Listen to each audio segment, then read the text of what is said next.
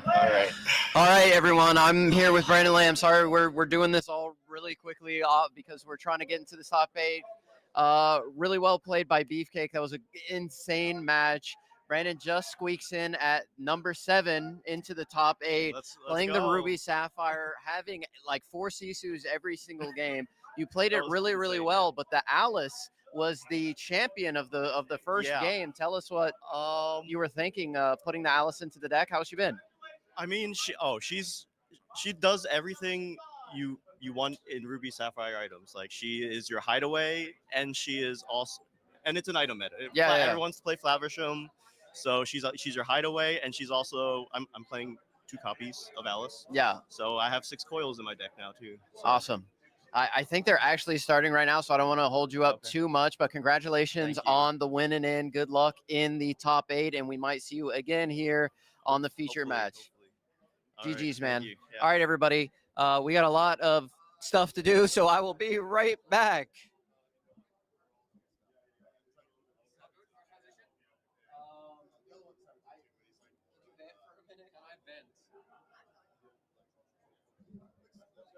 Hi, chat. Hello, everybody. I've been told to just talk to you guys while we sort out the next few rounds. That was round 7, the final round of the Infinity Constructed event. I might get JD over here. After I get back, I saw myself on this camera. I'm like, dude, I gotta clean it up. I gotta clean it up. So I'm gonna really take it serious and try to reduce some of this and get back. I was joking. I was like, yeah, I'm gonna start a Metafy, and then if you subscribe, you get a free giveaway. That might work. It was nice meeting you guys. Nice meeting you. See you later. Yeah. No, you're not. Hit the road.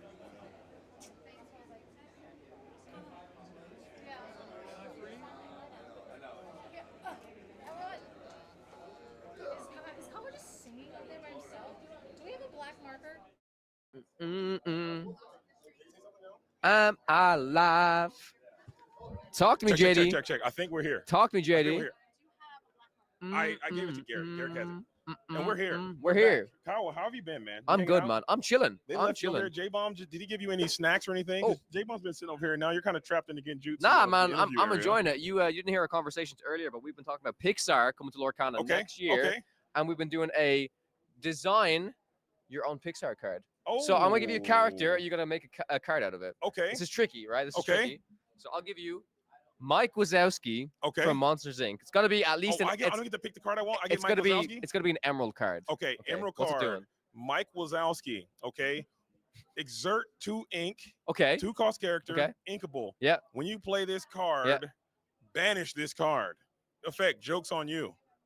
That's it. I like it. Because he does a lot of he turns into like comedy at the end, right? They go from screaming into doing comedy, making all the kids laugh, right? No, okay. But no, seriously, like banish this card or banish this card to banish an opponent's card, item, location, or something like that. Maybe not another character. Oh no, 2 cost character, uninkable. Banish this card, banish another 2 cost character or lower, something like that. Something terrible. It's gotta be something terrible. It's gotta be good. It's I don't gonna be wanna a make it joke, super broken. a joke It's of gotta a be card. joke. Yeah. I think that'd be really funny.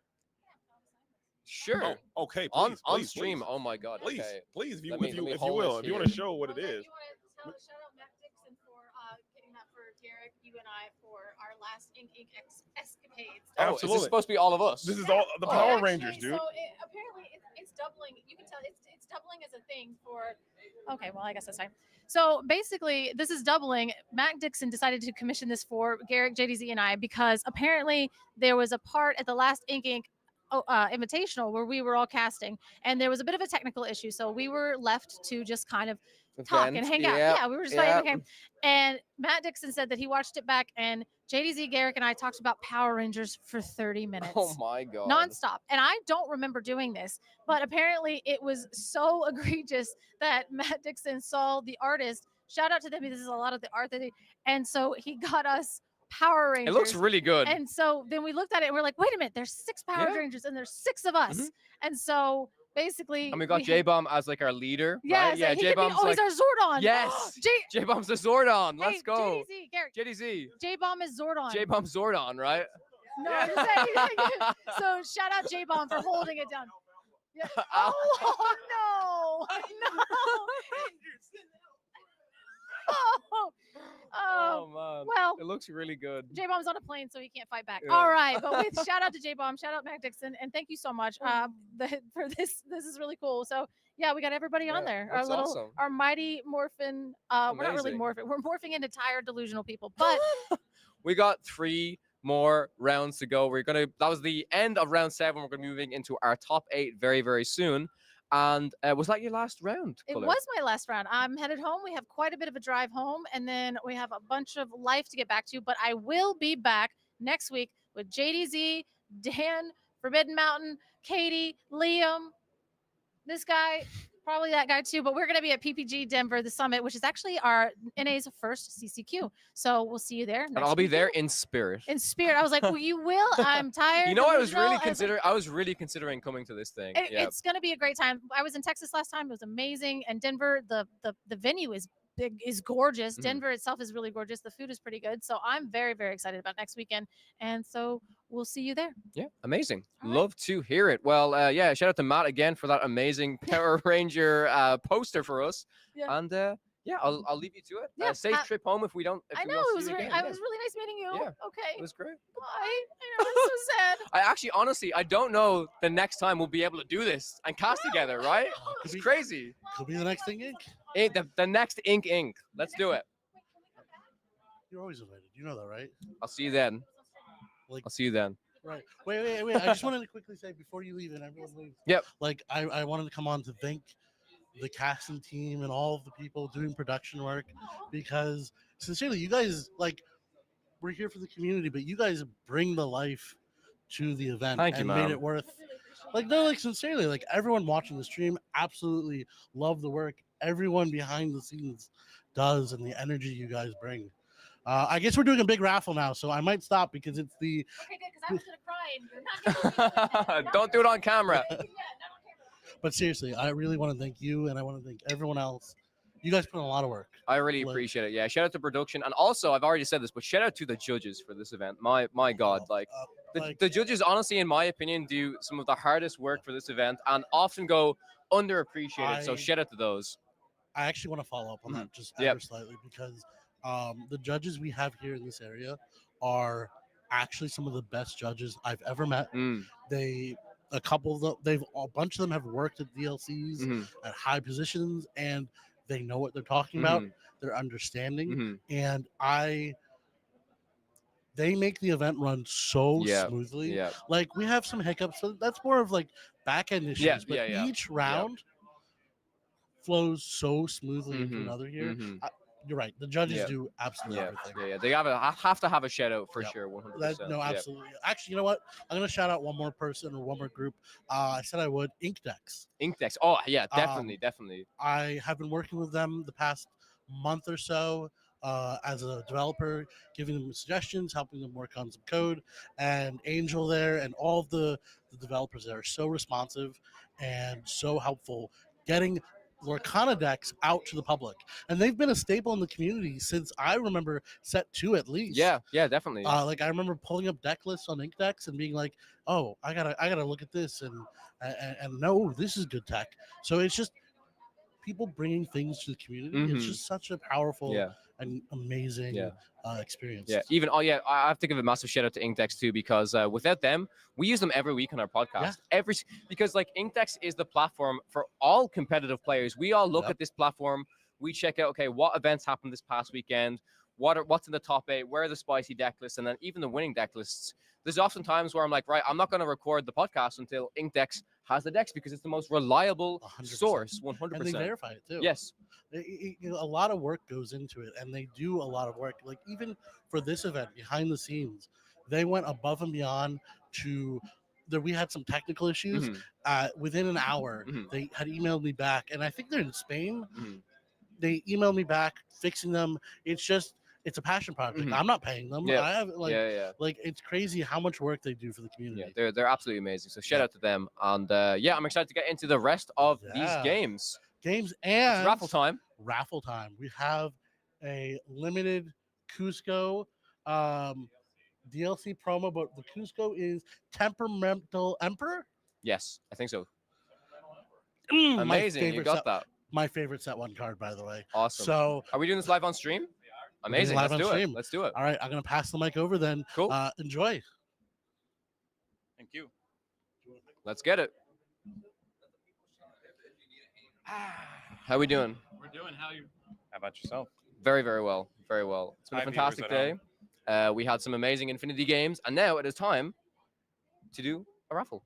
It is time for the foil DLC Cusco. You know, math says there are 55 of these in the wild. That's it. That's not very many. Pretty rare card. All right. Let's call. Let's see who gets it. All right. Can you hold this for me? Here we go. And the winner is... It's me. No.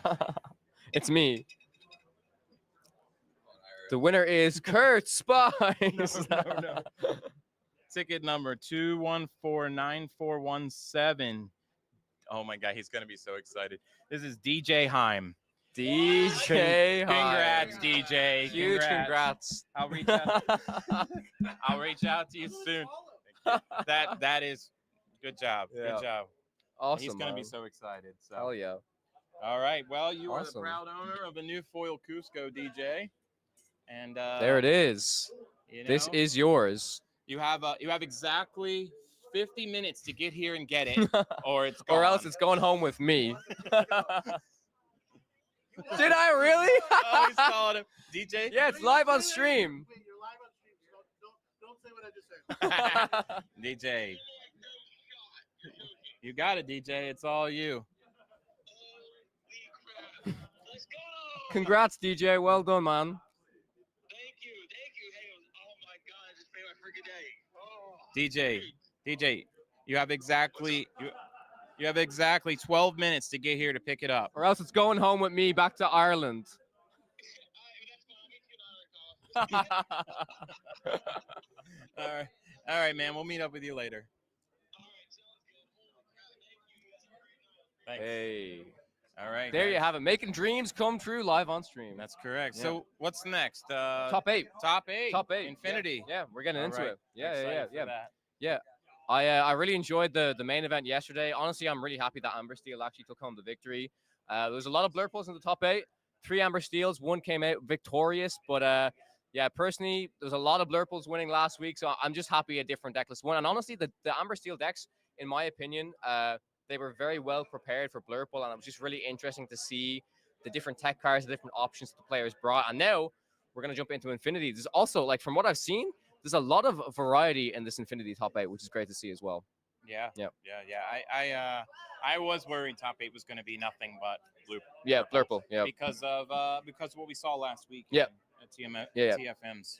Yes. And some others. So, Yeah, SSG as well. Yeah. Yeah, we just we lucked out with that one, but I was surprised to see 1 red purple in top. Yes. Yep. 8 or top 16. It was top 16, I believe. Yeah. So Yeah. That just means that there's a way to get there. Definitely. And we just need to unlock a little bit more of the meta. Yeah, So. yeah. And those are the decks, honestly, if you guys are watching at home, like, check out those rogue decks like that red purple. Honestly, if they can do it, so can you. Play a bit of spice. In my opinion, I always like to see decks that are trying to target the new decks rather than, of course you can do mirror matches. You can build a deck to try and have some advantage in the mirror, get some edge, but it's the spicy decks I want to see. It's like going outside the box, and that's where you actually get rewarded the most. If you find a thing that cracks the meta, you can do it. You can make it. That's it. It really, I've seen it. I've seen it in DLCs. I've gone to 4 of them, and I've seen just sometimes decks just make it through that, you think this deck doesn't have a chance. It doesn't have the tools. It doesn't have it, but it just gets there.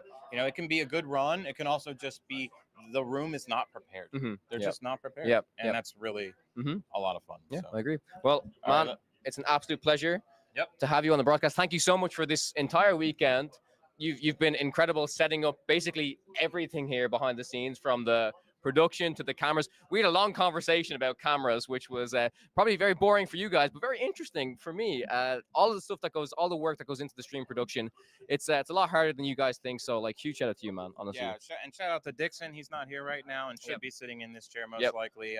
Him and I are co-hosting and co-tournament organization on this, but it takes a village. It takes all of us. So look for us for the next one. I think we are going to skip set 10 for a big event. We'll have a smaller event, but set 11. Set 11 winter spell. It's going to be huge. We're gonna do it Let's crazy. do it. We'll do our best to be back for that one for sure, man. Yeah, we'll invite you. Thanks for coming. Yeah. All right, I'm out. Thanks, man. You can just drop it on the floor. You're all good. Thank you so much. DJ's got to get it. He's got to get it. All right, I believe our players are coming into the feature area right now. And judging on the players I see here, I believe we might have an Amber Steel versus a Churnadogs, an Amber Emerald, a deck, well, an ink color pairing that I'm very fond of. Granted, it's not so much the Churnadogs version, but this should be very, very interesting indeed. So players are making their way to the feature area. There's going to be 3 more rounds coming your way, and then we'll be going to be passing it over to the casters to get this game started. And this should be a very interesting match. Yes, yes. I'm excited to see. I have to get in the mindset of Infinity again. Yep. Although, honestly, I played Infinity all day. Okay. I really do like Cora. I like what they've done with the game. Nothing brings me joy like playing Infinity. Yeah. I had a kid, like I was like a little kid the whole day. I had so much fun. I shifted Diablo. I didn't want to do anything else. Yeah. Shifting Diablo, a man after my own heart. I miss playing Diablo, honestly. I miss playing Diablo. I'm so excited about it. Yep. It brought a tear to my eye. Yep. Yeah, so this matchup is going to be really interesting. I believe it's going to be Amber Emerald Dogs versus Amber Steel.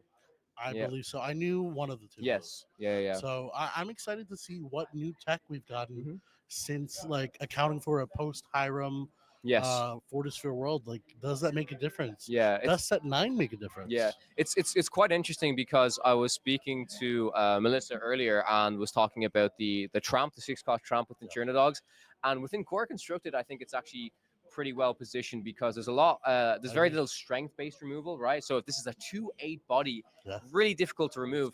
But in this Infinity format, if we looked at the data from last week from like the SSG event, we saw a lot of Amber Steel, and we saw a lot. Crazy. Yeah, we saw a lot of Amber Steel and a lot of Blue Steel. These decks, though, still they don't have a great way to deal with this Tramp, right? They can like Zeus, they can maybe do a Storm. They don't have like a Brawl. So, they don't have a way to remove the card easily. I have to practice with Kurt Spice like weeklies. Every week I play with him, and he was playing a Chernobog deck, or he was playing a Dogs deck because it was post rotation of Chernobog, and he shifted one of those Tramps out. I'm like calm. I'm like, okay, I can in a turn strength it, do whatever. Yeah. Then he played a second one. Yeah. And little known fact, they trigger for both. Yep. So when you kill the first one, he draws 2. Yep.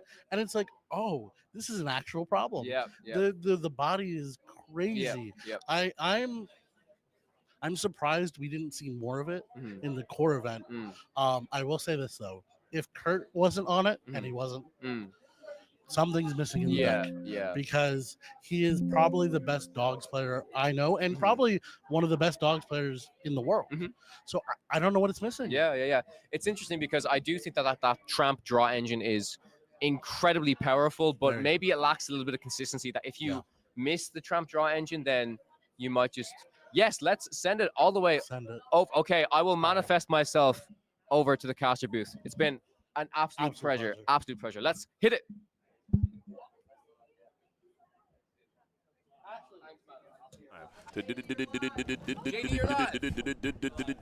Are we now? I don't believe you. And here we are. We are back at the Inc.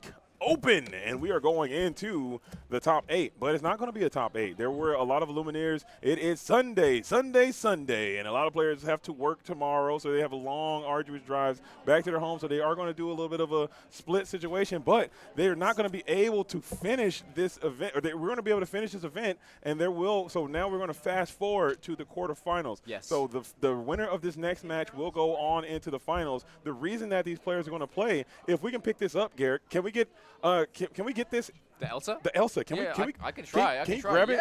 Because if you guys don't know, there is a large, giant card that is going to be a part of the prize pool. Oh my God, this is a as giant well. card. That is a massive card. We're going to show that to you guys right now because this is going to go home with the first place winner of this event. I think you're gonna. All right, let's just leave it in there. Let's just leave it in there, and we can show you guys this right here. So it is a gigantic. This is massive.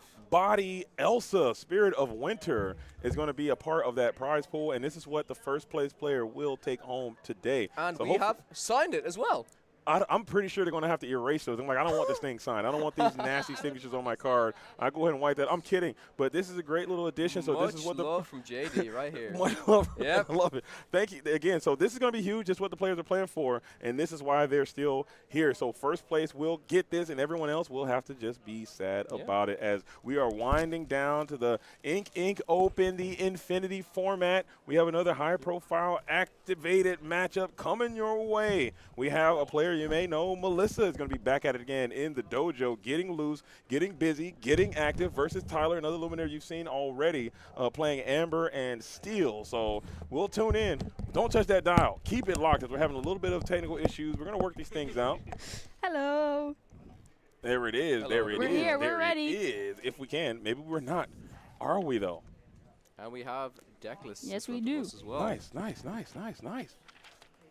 So Dogs versus Amber Steel. What do you guys think about that matchup? Who's going to be in the advantageous position? Amber Emerald, one of your fortes. Kawa, you wanna talk Granted, about it? it is one of my favorite ink pairings. However, Trinodogs is a very different deck to the one I usually play. I'm usually a discard player, but I do think that Trinodogs is incredibly well positioned. Honestly, it's weird because these are kind of both aggro-orientated deck lists. But I spoke to Melissa about her deck, and so she looked at the Infinity events that happened last weekend. She saw a lot of Amber Steel. She saw a lot of Blue Steel.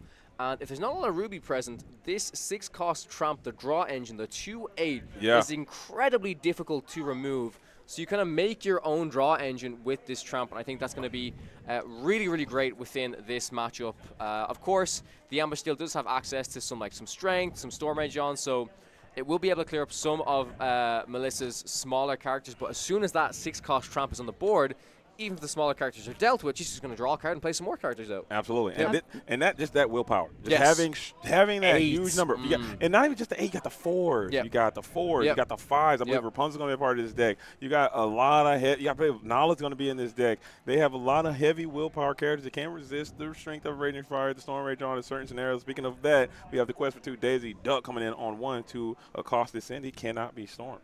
Yeah, it can be Storm, but we'll still play the Storm. We'll get some card draw. I think that's fair to see on Tyler's side here.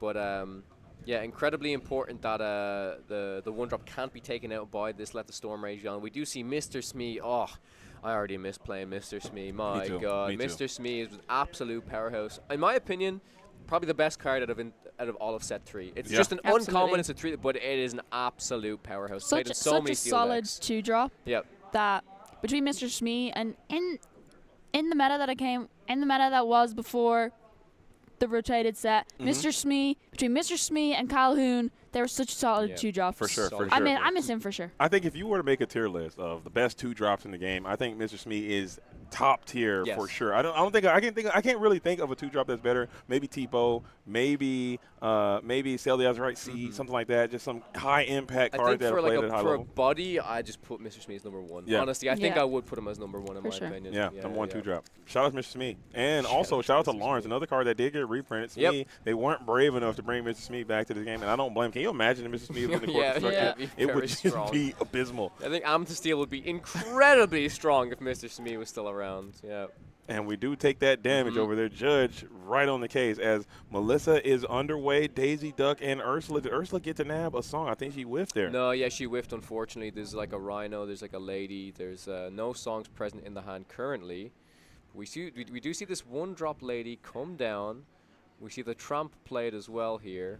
And now the Ursula can engage with this Mr. Smee. You had to clear it these days because guess what? The fan favorite Rapunzel is back at it again. And I want to see Rapunzel get a chance to get the opportunity to draw a couple cards in this metagame. I miss Rapunzel. Yeah. I don't miss too much. I do miss Rapunzel. Yeah, we're going to see the Lawrence questing here. Rhino played for Tyler, and I think Melissa honestly has a pretty decent turn lined up.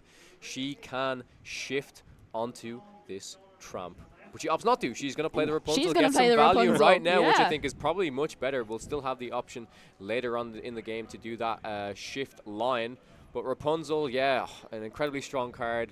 Dearly missed within Core Constructed, but it's really, really great to see it back here within the Infinity format. So the board's looking pretty even so far. I just think Melissa has to keep in mind which different cards she wants to leave exerted because Rhino might have some favorable trades into it. We're going to see strength, and this is, yes, the Tramp is taken out, so unfortunately this means that the shift line will no longer be available, but just 2 more turns, can ink to 5, then ink to 6, and then the Tramp can come out. But yeah, this is still pretty rough for Melissa losing that Tramp right here. Absolutely. It's going to be the dock for Tyler, being able to draw 2 cards.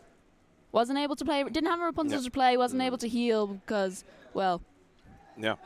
But still, though, I mean, Melissa can still stick to that game plan. This turn-it-on strategy, they can just build, keep playing those low-cost characters, continue to develop this wide board. We're going to shift to Park Avenue. Look at that. Also on that card, uninkable. I think Melissa's playing that strictly for the vibes. God, this could be a super, super good play because I do believe if there's a Lady in play, it means that the Tramp costs 1 less to play, so can actually, with this Lady shift, can just pay 1.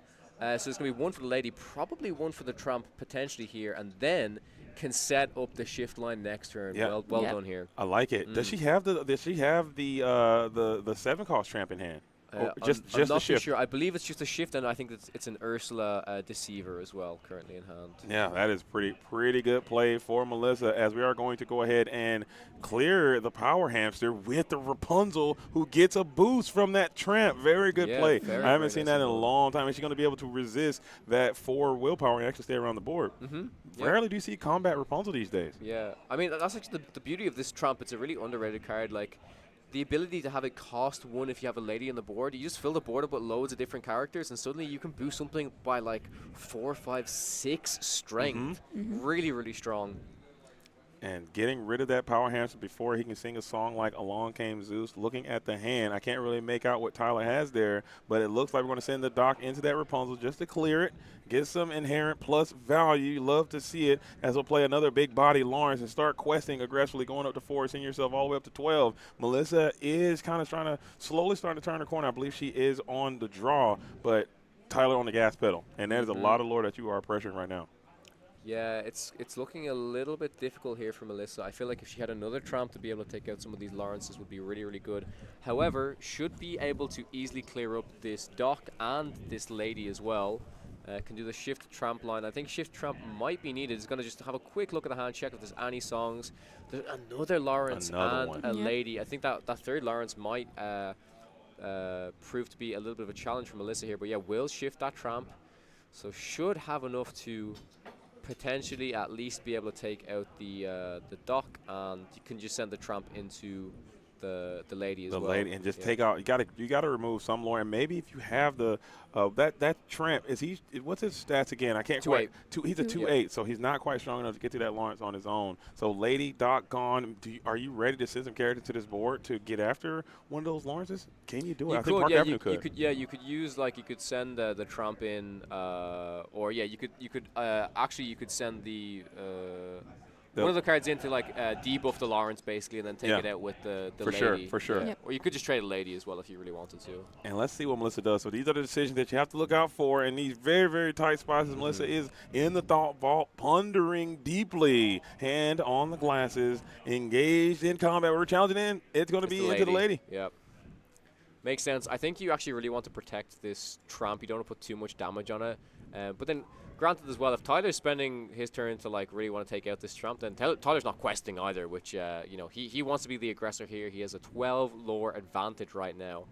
I'm just curious to see if Melissa is going to challenge with this lady into we're just going to get a little quest in.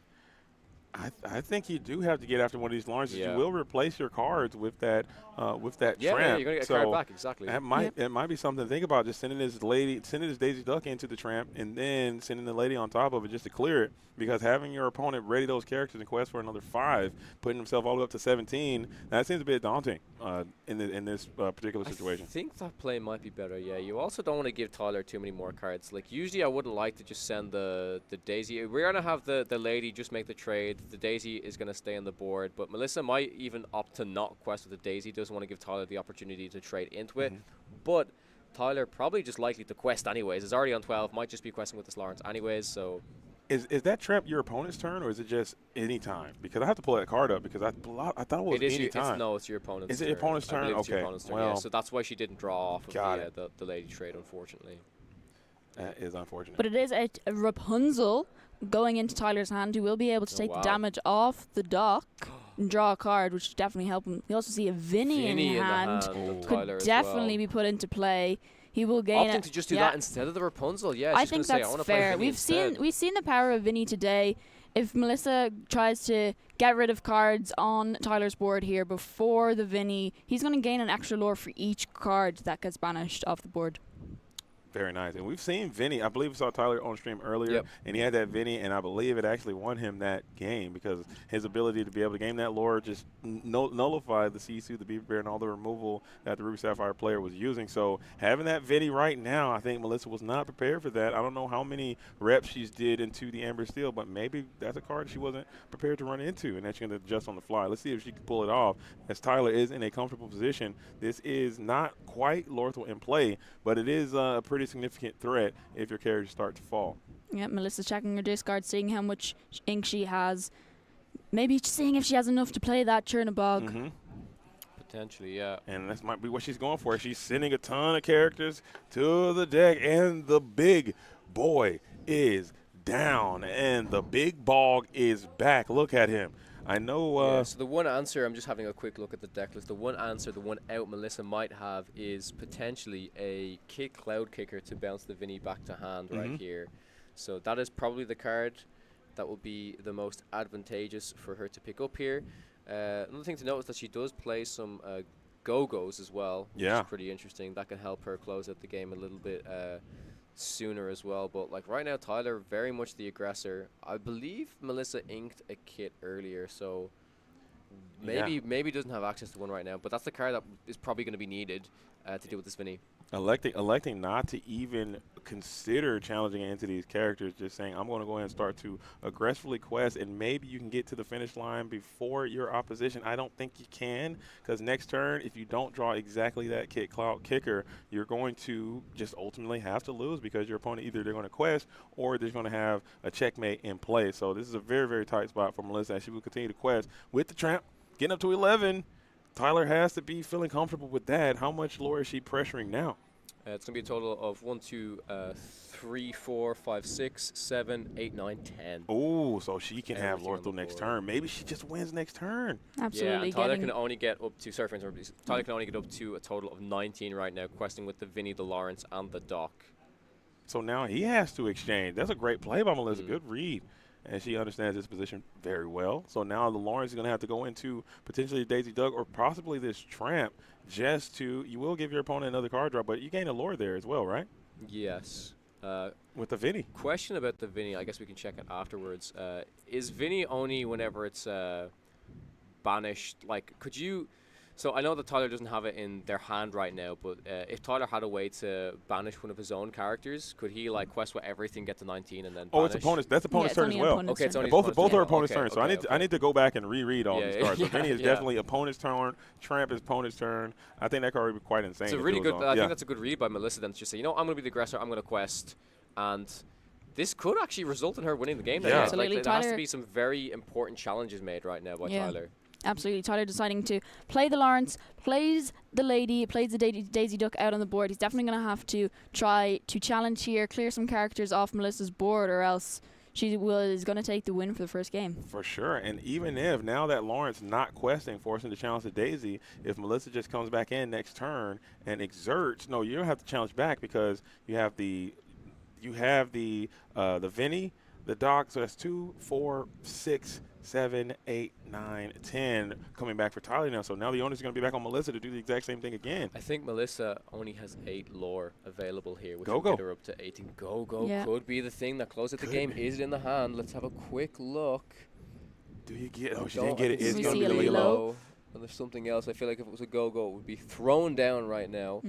Now, I think she would have to put a little bit more damage on someone, I would think, right? Yeah, with the Lady, it's going to be 2. The Tramp is 2. The Ursula is 5. Then in total, the Trinidad will be 8, right? So it's 8. Get her up to 19. Is there anything that can be done? You can boost them. Oh, boost the Lady's strength, right? Boost her lore. Give her quest for 3 because she got. Oh, is that enough? No. It's got to be 3 characters. This is the other lady as well. Oh, that's the wrong lady. Oh my goodness. Too many ladies. Too many tramps. I'm losing my mind. There's a lot of dogs. No, there is a lady that gains lore when you have 3 or more strength. Okay. Correct. Dang, I thought we were close. I thought that was a tramp. But I think actually, honestly, like I think this is still a fantastic read by Melissa, because she could have been like, okay, my only out here is I have to be the aggressor, I have to quest. It's like probably top deck Go-Go or lose. Absolutely. Right? Had she top deck Go-Go in that moment and being able to get that 1 extra lore would have saved her here. Yep. Super good read, honestly. Yeah, and that's actually a really good example of players being able to play their outs, right? Kind of recognizing, if I go for this other play, if I try to stop them winning, I can't win by challenging in. I have to be the aggressor, I have to quest, and I have to play to my out. My out is I top deck the Go-Go or I lose. But that's an important thing to learn about in this game. Some players can be like, oh, I just lose the game. you have a chance. You have however slim the chance. Melissa definitely could win that game there, and it all depends on the top deck, right? So and also that that Tyler had a good play in the inverse there, identifying that position, coming back in with the challenge on the daisy, not having the. I think they both played very well, but taking nothing away from Melissa, she did go down there, and now she's going to be on the play this time. Which I think is a very advantageous position for this deck. It can get quite aggressive, and in this super daisy type meta, maybe Tyler plays some daisies. Will you quest your daisies in this matchup versus the Turner Dog player? Because they play a ton of characters. Yeah, it's quite interesting. I think you probably still have to, especially if you play them early. Like there were some situations there, like we mentioned, if Melissa wanted to like send her daisy into the Lawrence and then use the lady to challenge the Lawrence, it has 0 strength then. These are interesting decisions to keep in mind because every quest, like you said, these are probably quite character-focused decks. Even Amber Steel only playing a few amount of songs, you don't want to give the Amber Steel player like a Doc, a lady, some characters like that, right? So it's tricky, but overall, I think it's probably almost always correct to quest with the daisy, but not always, not always. Yeah. You got to really put some thought behind it.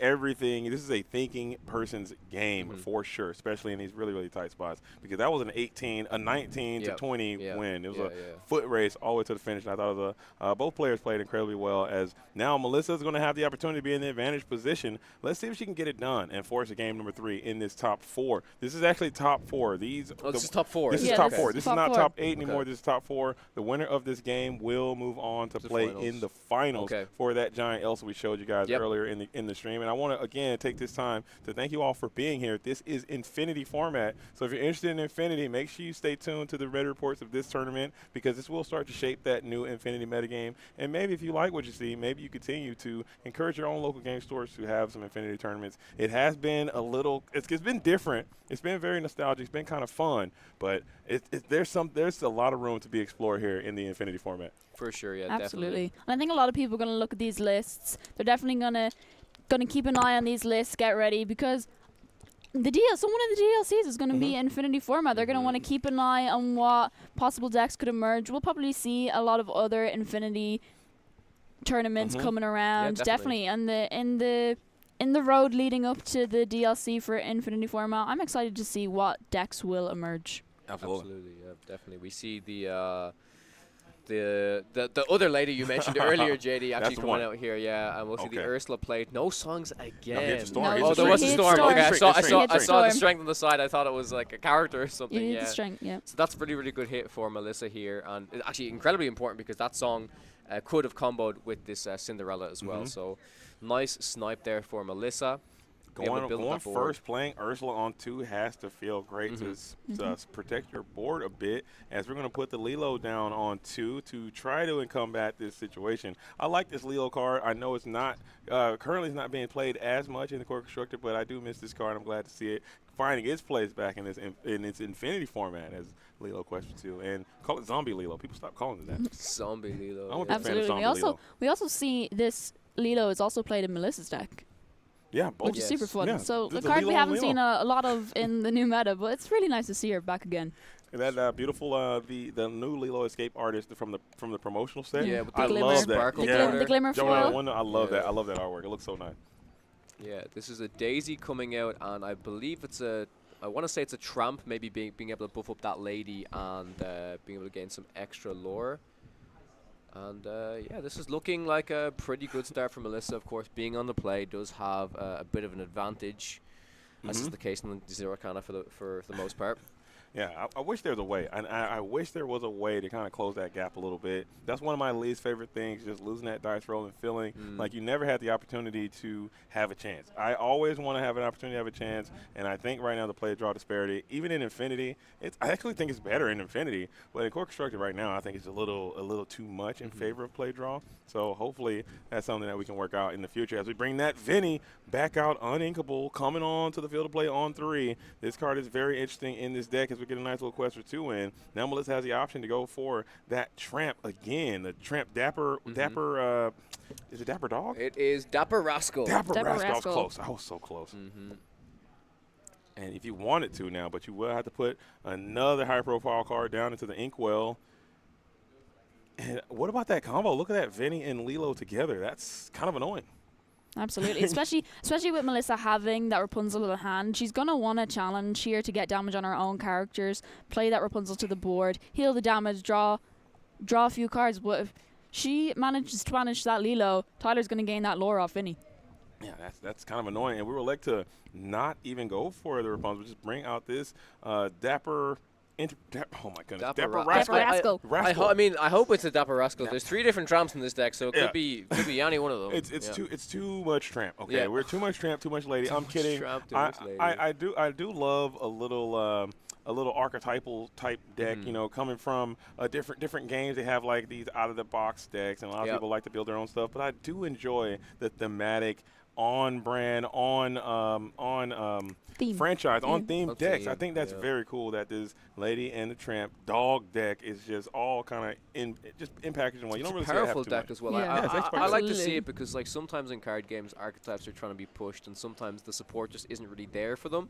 But this dog's, and that's funny because this dog's deck isn't even it's flavorful, it has a theme, but the combination is just simply Lady and the Tramp, right? It's not like a whole pirate package, a whole like racer package. It's just simply these 2 characters working really well together. Yeah, they got the other ones. I mean, they got the Peg, they got the I think the Doc. I think is in there. The Doc. Oh my God! Come on, Kim. Lady and the Tramp characters. I'm about to get blasted. Darling Deer, Jim Deer. Yeah, they have the whole gang. They have the whole gang, but the Lady and the Tramp are the 2 stars of strength. Sorry, my brain is just, it's a long day. It's a long day. Long day. We see the Cinderella singing the Let the Storm Rage On the Lady, and then I believe it looked like this Lilo was able to challenge into it and take it out as well.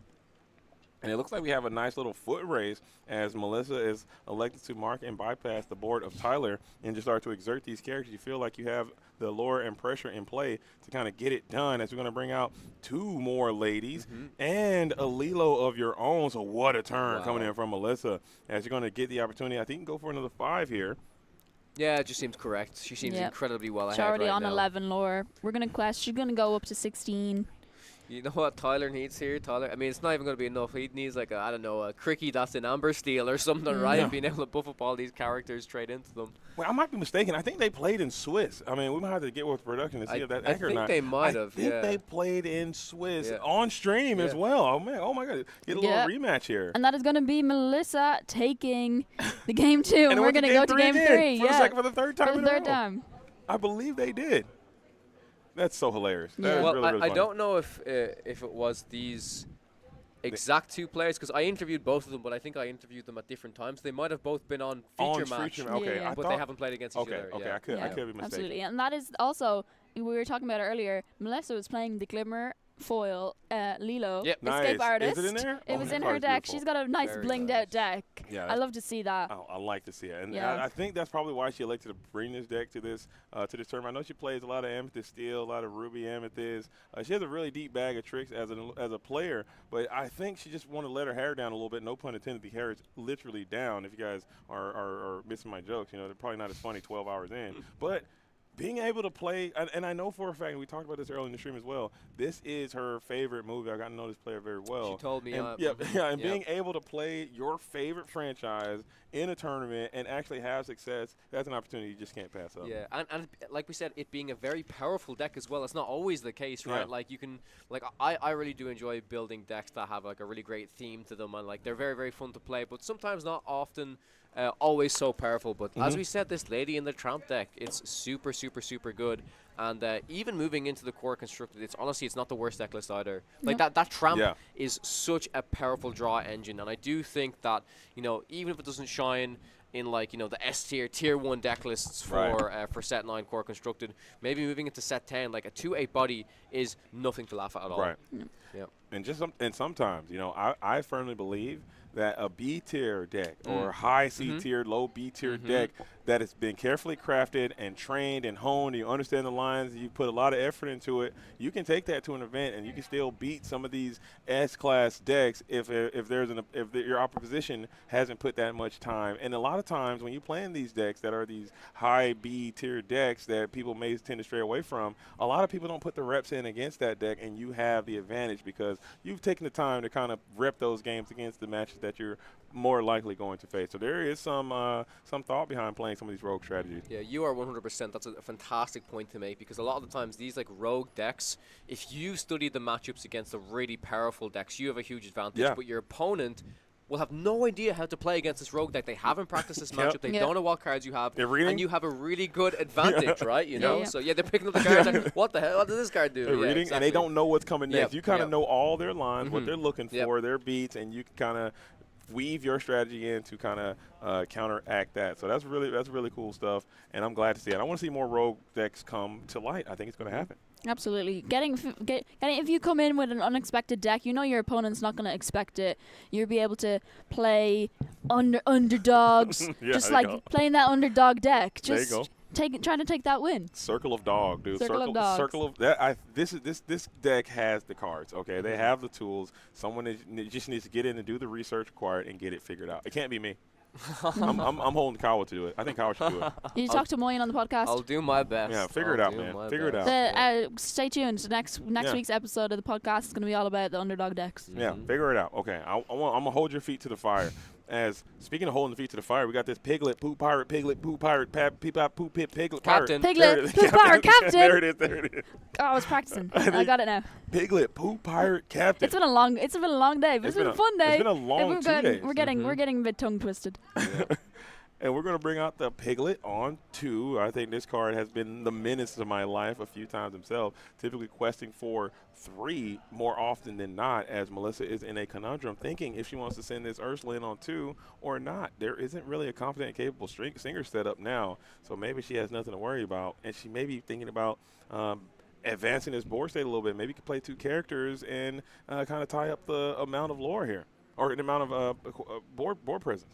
Absolutely. And Tyler being on the play this time round, he's going to have the advantage. He's going to want to race Melissa, get as many characters on that board as possible, gain as much lore as quickly as possible before Melissa has a chance to bring down that big churn box. Yeah, I concur. I think I'm honestly sending some energy after this Rhino. I think the shift seems daunting. I would not want to see that. If that character is exerted before that shift line come available, I think you got to send it.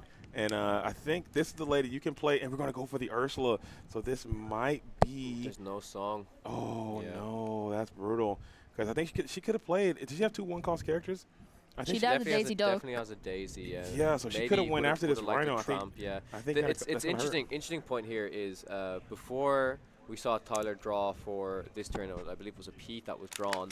Yeah, they're gonna play the Vinny here. They opted to play the Piglet over the Rhino shift, and they had the lady in hand, but I kind of like it. They say, I'm on the play, I'm gonna get this Piglet down as soon as possible. The Rhino shift is nice, but I want to threaten as much lore as possible. So I think that's just really smart, right? Like sometimes you look at your curve, oh, I have this Rhino shift opener, and I have a lady in hand, maybe I go for the Rhino shift, and then I do like my lady and my Piglet. But getting the Piglet out as soon as possible, especially with this Vinny setup as well, it's like it's just important to understand the different openers you can have, right? Yeah. I agree with you. And now you're going into 4 ink, and now you can just play full retail value for the Rhino, and it's not going to hurt you that much. No, not at all. Because Melissa's position is kind of vulnerable. You haven't really expanded your board as much. Those 2, 3 1-cost character turns just haven't really happened yet. You got more cards in hand than on the field. That's a good sign for you if you're playing against Turner Dogs. So maybe next turn, just bringing in the Rhino at full retail value might be what Tyler's trying to do. Yeah, still has that lady available, so even if it top decks like another Piglet, then that's probably even the better play as well. Yeah. Yeah. Forcing some engagement, and we will find some engagement here as Daisy is going to come on down. Can you play another character? Yeah, we need at least another character to buff up the lady to then hopefully. Oh well, this that'll will be able do to it by buff stuff up himself. anyways. Yeah, well, this is in this case could be used. And we'll clear the hamster. You'll gain a lore. You'll clear the poo. You'll gain a lore. That makes sense, right? Because the Tramp targets the Ursula to buff it up, and with the 2 characters being played, the lady is able to take out the Rhino. Very well done. And just like that, now you have a problem because look how massive this board has just become in one fell swoop. That's the turn Melissa really needed to turn the tides, and there is the power hamster at full retail value. That's really well played by Melissa. I think, like, you know, sometimes it's difficult. You play this Ursula. Sometimes if it doesn't snipe the song, you don't feel too great. But you have at least these 2 bodies on the board, and suddenly if you're able to buff both of them up, it's really, really strong. Absolutely. And not forgetting, like, Vinny is on the board. Tyler is going to gain that 2 extra lore. It has been sorted out there. Okay, just making sure. So there is a judge sitting at the table. We are watching, and yeah, it did all happen.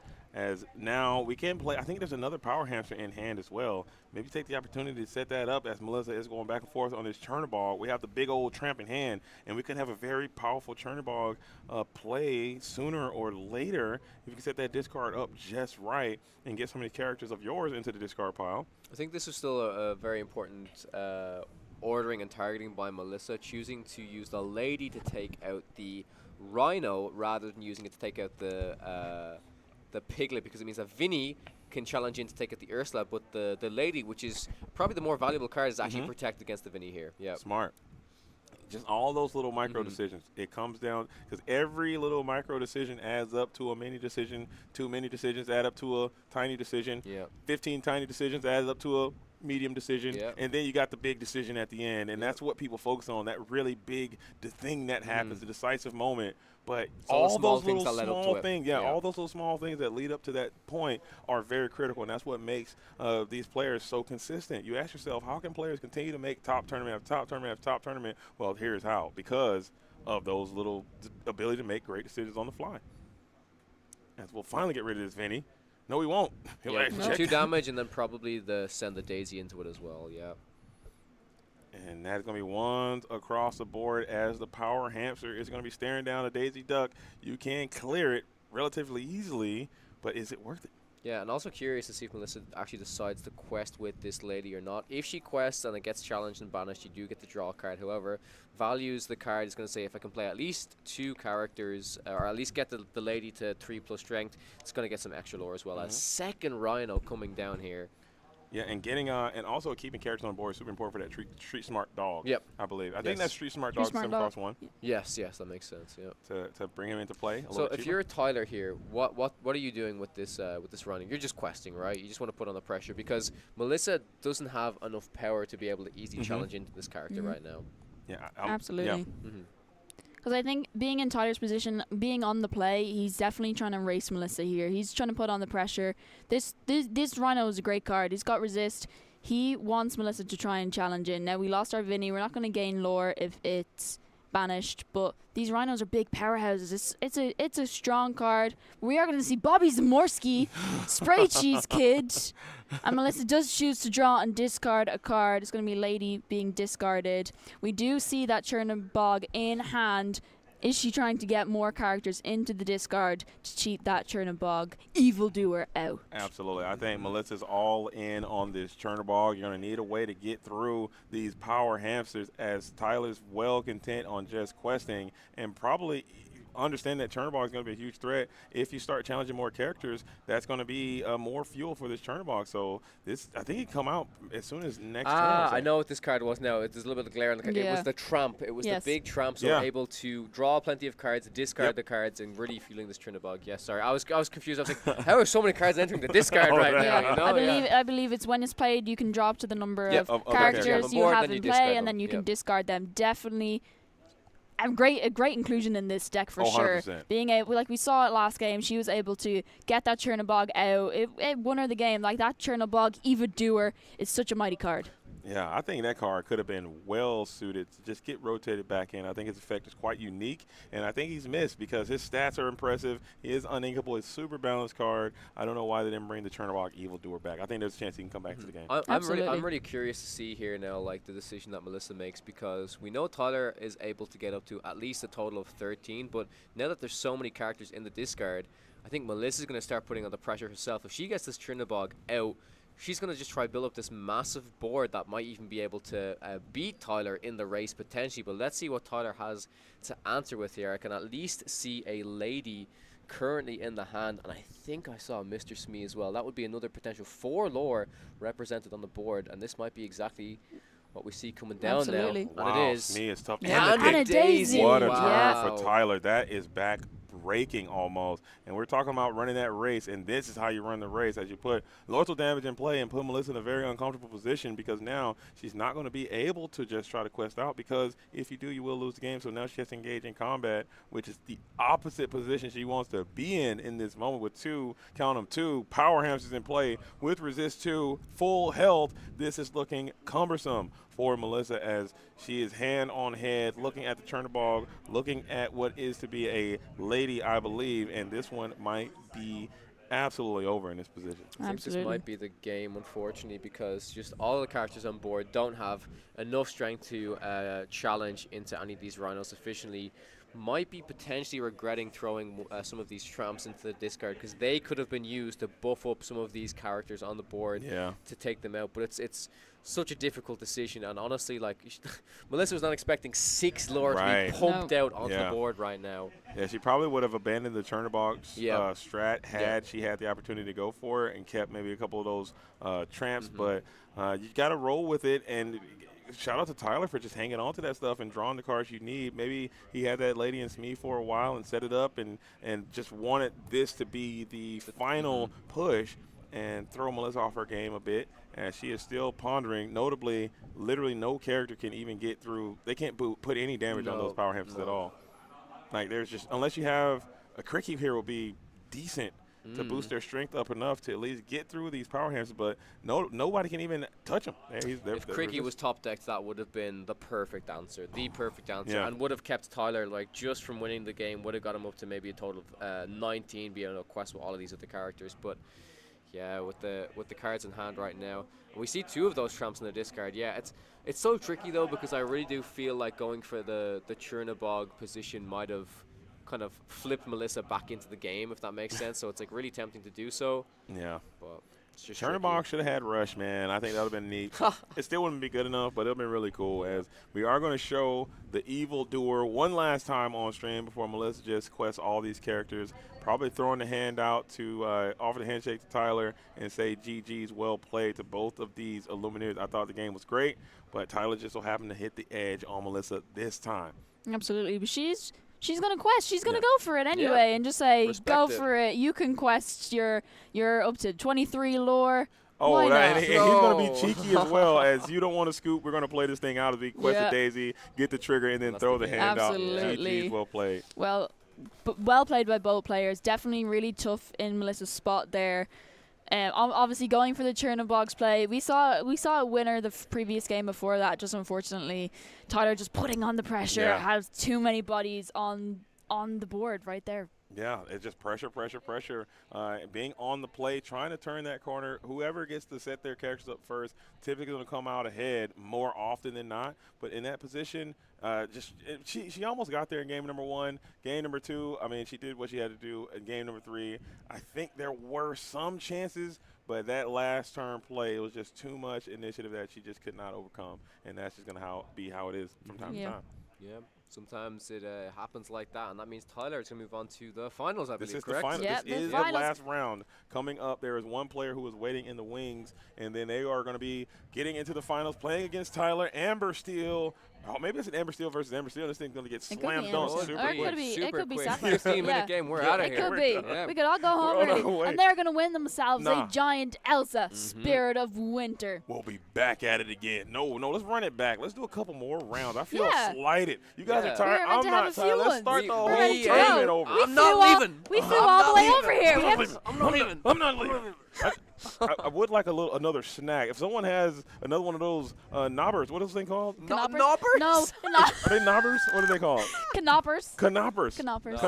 I think we're running out of them. But I have watermelon Sour Patch Kids. Do you have really? Can I have a few of those? If you can. You can. I would love that. I'll throw them into your Can we play a game? Just throw some hand sanitizer on, because I don't know where your hands are being caught. But I'm kidding. Toss them over here. Deep from downtown. From over there? From downtown. From downtown.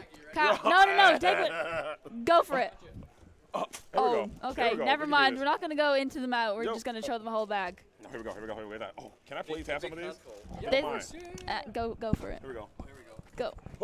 Talk to him. That was wrong. Talk to him. Hey! Yeah, you're seeing the ultimate. Talk to him. Oh my God! Go for 3. Hey. Oh! It's unhinged. Off the ground. Yes, thank you so much. Oh no! Sorry. Off the ground. Here we go. Let me get a couple more of these. Just get me back in the fight. Are you gonna do a 3? No way. Okay, yeah, there we go. Oh, get in. There we go. Good job. There we go. That sugar, it's gonna power him through. Boom. He's got this. He's not leaving. He's not leaving. We bring the sugar to him. They are really, really good. Oh. That's why I need it. Sorry about that. As soon as you were ASMR stream, I'm so sorry. But Tyler is going on. He will Hey, be. somebody have that interview. I'm sorry. Is there an interview situation? Is there an interview? I have no idea if there's an interview. I think we're still on us. I don't know if there's an interview. Oh. Well, goodbye. That's okay. Goodbye. Goodbye, Melissa.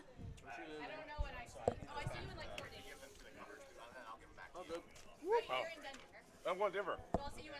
You're going to Denver? Yeah. You're crazy. I love it. Let's go. Let's go. Melissa's here for the grind. She's playing next week. Bye. Good to see you. Nice to meet you. Melissa's locked in on a whole nother She's level. ready to go. She's here.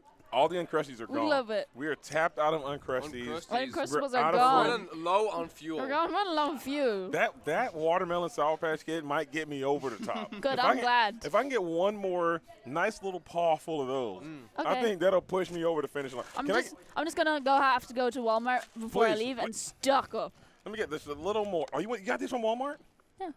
Your first trip to Walmart. Can you talk No, about how you that brought was? these at home, I right? brought these. I got No, these. she brought these from home, but she bought even more when we went to Walmart. Can you talk about your first Walmart experience? How was that for you? I've been to Walmart Oh, before. you've been to Walmart before? Yeah, Oh. this was my first. Oh, it's Baker's first This was Walmart. the first Baker's- experience it with was my- nice Walmart. My first one. That's my first nice. The last Walmart I went to, someone got arrested. Nice. That's a good Walmart Yeah, experience. That's a good Yeah, Walmart we walked.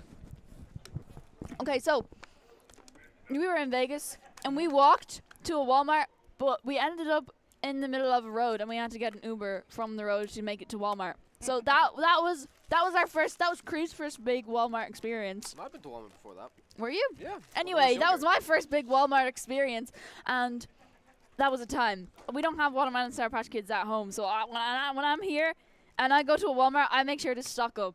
Nice. That's a good idea. That's a good idea. I'm glad you had a great, genuine Walmart experience. What is your experience? So a snack that we love whenever we come to America, and we can say this in the chat as well. Pretzel M&M's. Thoughts? Yeah. They're good. I'm a big fan. Me personally, I think M&M, I don't want them doing too much. Because all these companies, they want to do too much sometimes. Oh, I got wasabi, chocolate M&M. Yeah. I got freaking, I don't know, this and that. Too many flavors, right? Yeah. Keep it simple. Stick to the basics. Plain M&Ms, hate them, okay? Just the chocolate? The Nah, chocolate little nah, disc, man. we're not doing that, okay? No. So we do have to spice it up a little bit. Throw some peanuts in there, I love okay? Throw some crispy peanut M&M. butter in there.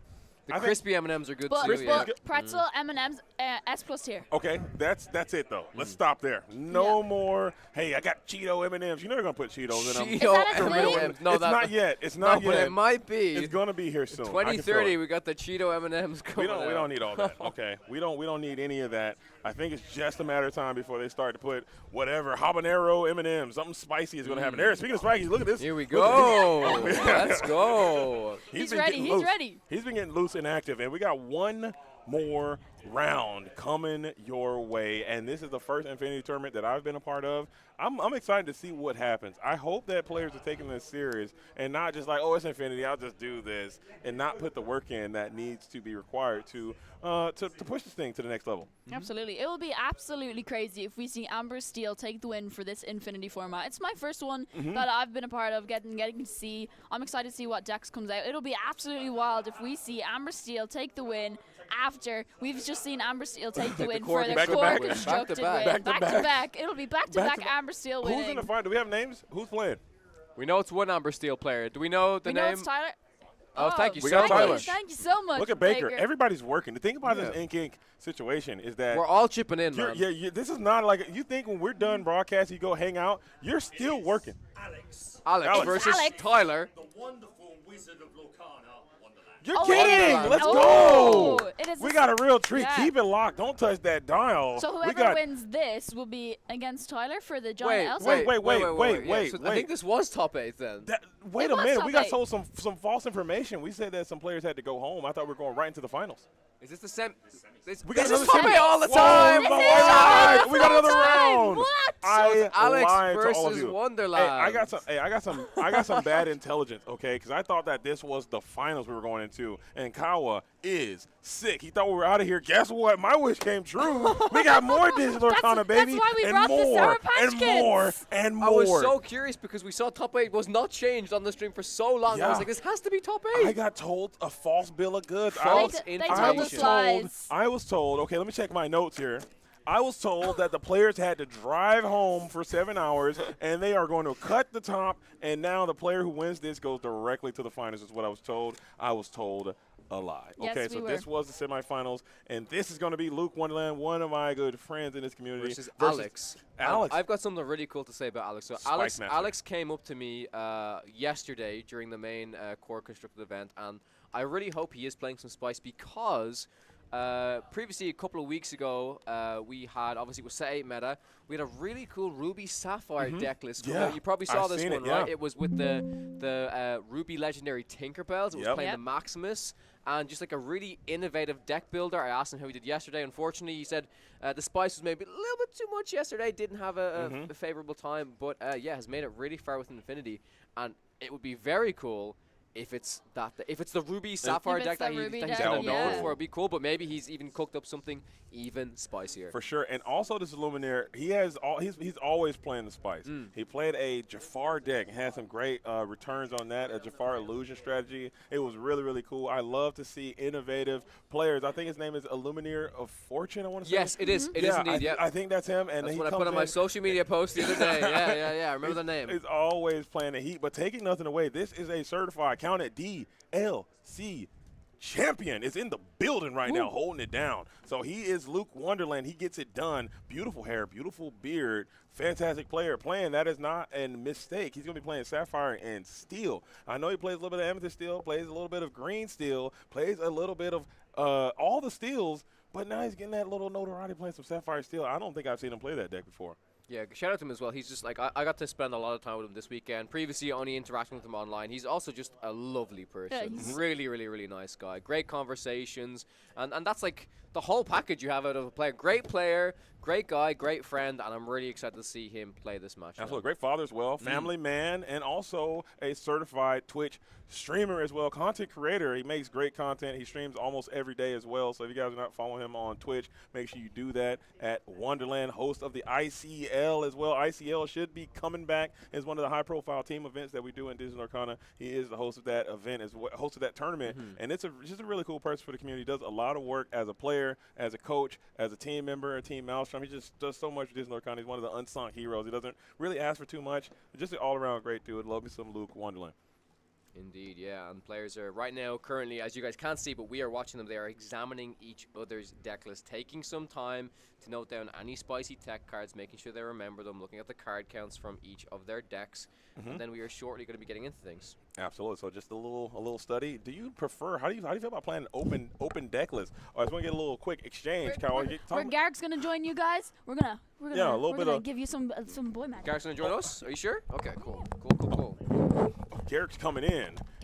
Am I out? In hot. No, you're in. Am I in? You're I'm in, locked buddy. in. I'm not going nowhere. He's you not ain't leaving. We're going nowhere. I got that reference. I got that reference. Let's go. Finally. Ain't going nowhere. It got nothing but playtime. I love it. I love it. I love it. And we got some. It looks like we got some more dogs. You guys like? Wait a minute. More dogs? You like some we got dogs? more dogs. Wait, no, it's not. Wait, is this Oh, Alex? look at that. Let's go. Woo! We are cooking. We're cooking. We're cooking. We're cooking. We're cooking. We're cooking. We're cooking. We are cooking. Okay, this is a little bit of spice. Right now. I like the spice. This is a little bit of spice of life, as Luke is going to be playing a little patent pending. Any kind of spice in here. There's a little bit of spice in here as well. I think he's getting a little of Sky influence. Sky, the newest member of team. Players can hear you because there's nothing going on in the event on it, so just make sure you don't get too All right, Yes, we're going sir. golf. Thank you. Yes, sir. Okay, we're going golf mode. Everyone, engage in golf mode. Golf mode. There it is. I got We're you here. for 3 minutes of playtime. We're here at the Ink Open. Luke Wonderland trying to go par for the course here as he has the He's Chicha on the in hand. approach. He's on the approach. I love golf commentary as he hits the nice. He's going to go for the 7, the par 7 here. Par 7, looking for the birdie right now. Oh, absolutely. Examines the opening hand, deciding what cards to alter. Currently has a Fishbone Quill in hand. We see the Chicha, very powerful card in this deck. Interesting. Chicha is quite good in this matchup, especially if you pair it with the Fishbone Quill that Luke Wonderland does have access to in his hand as well. Going to send that altar, send those cards back to the bottom of the deck as Alex is going to be purple sleeves. What do you think? Purple versus lime green. Love to see it. Who you guys picking here, Amethyst or purple? or amethyst or green, emerald. I like those green sleeves. I do. They're Those very green sleeves bright. are really, really nice. They're very bright and nice. All Okay, right, so we yeah. are going to update the stream a little bit as these deck lists are open, so we're going to let the cat out of the bag. If you guys like Emerald and Amber, we got another one coming your way, but this one is a little bit spicy.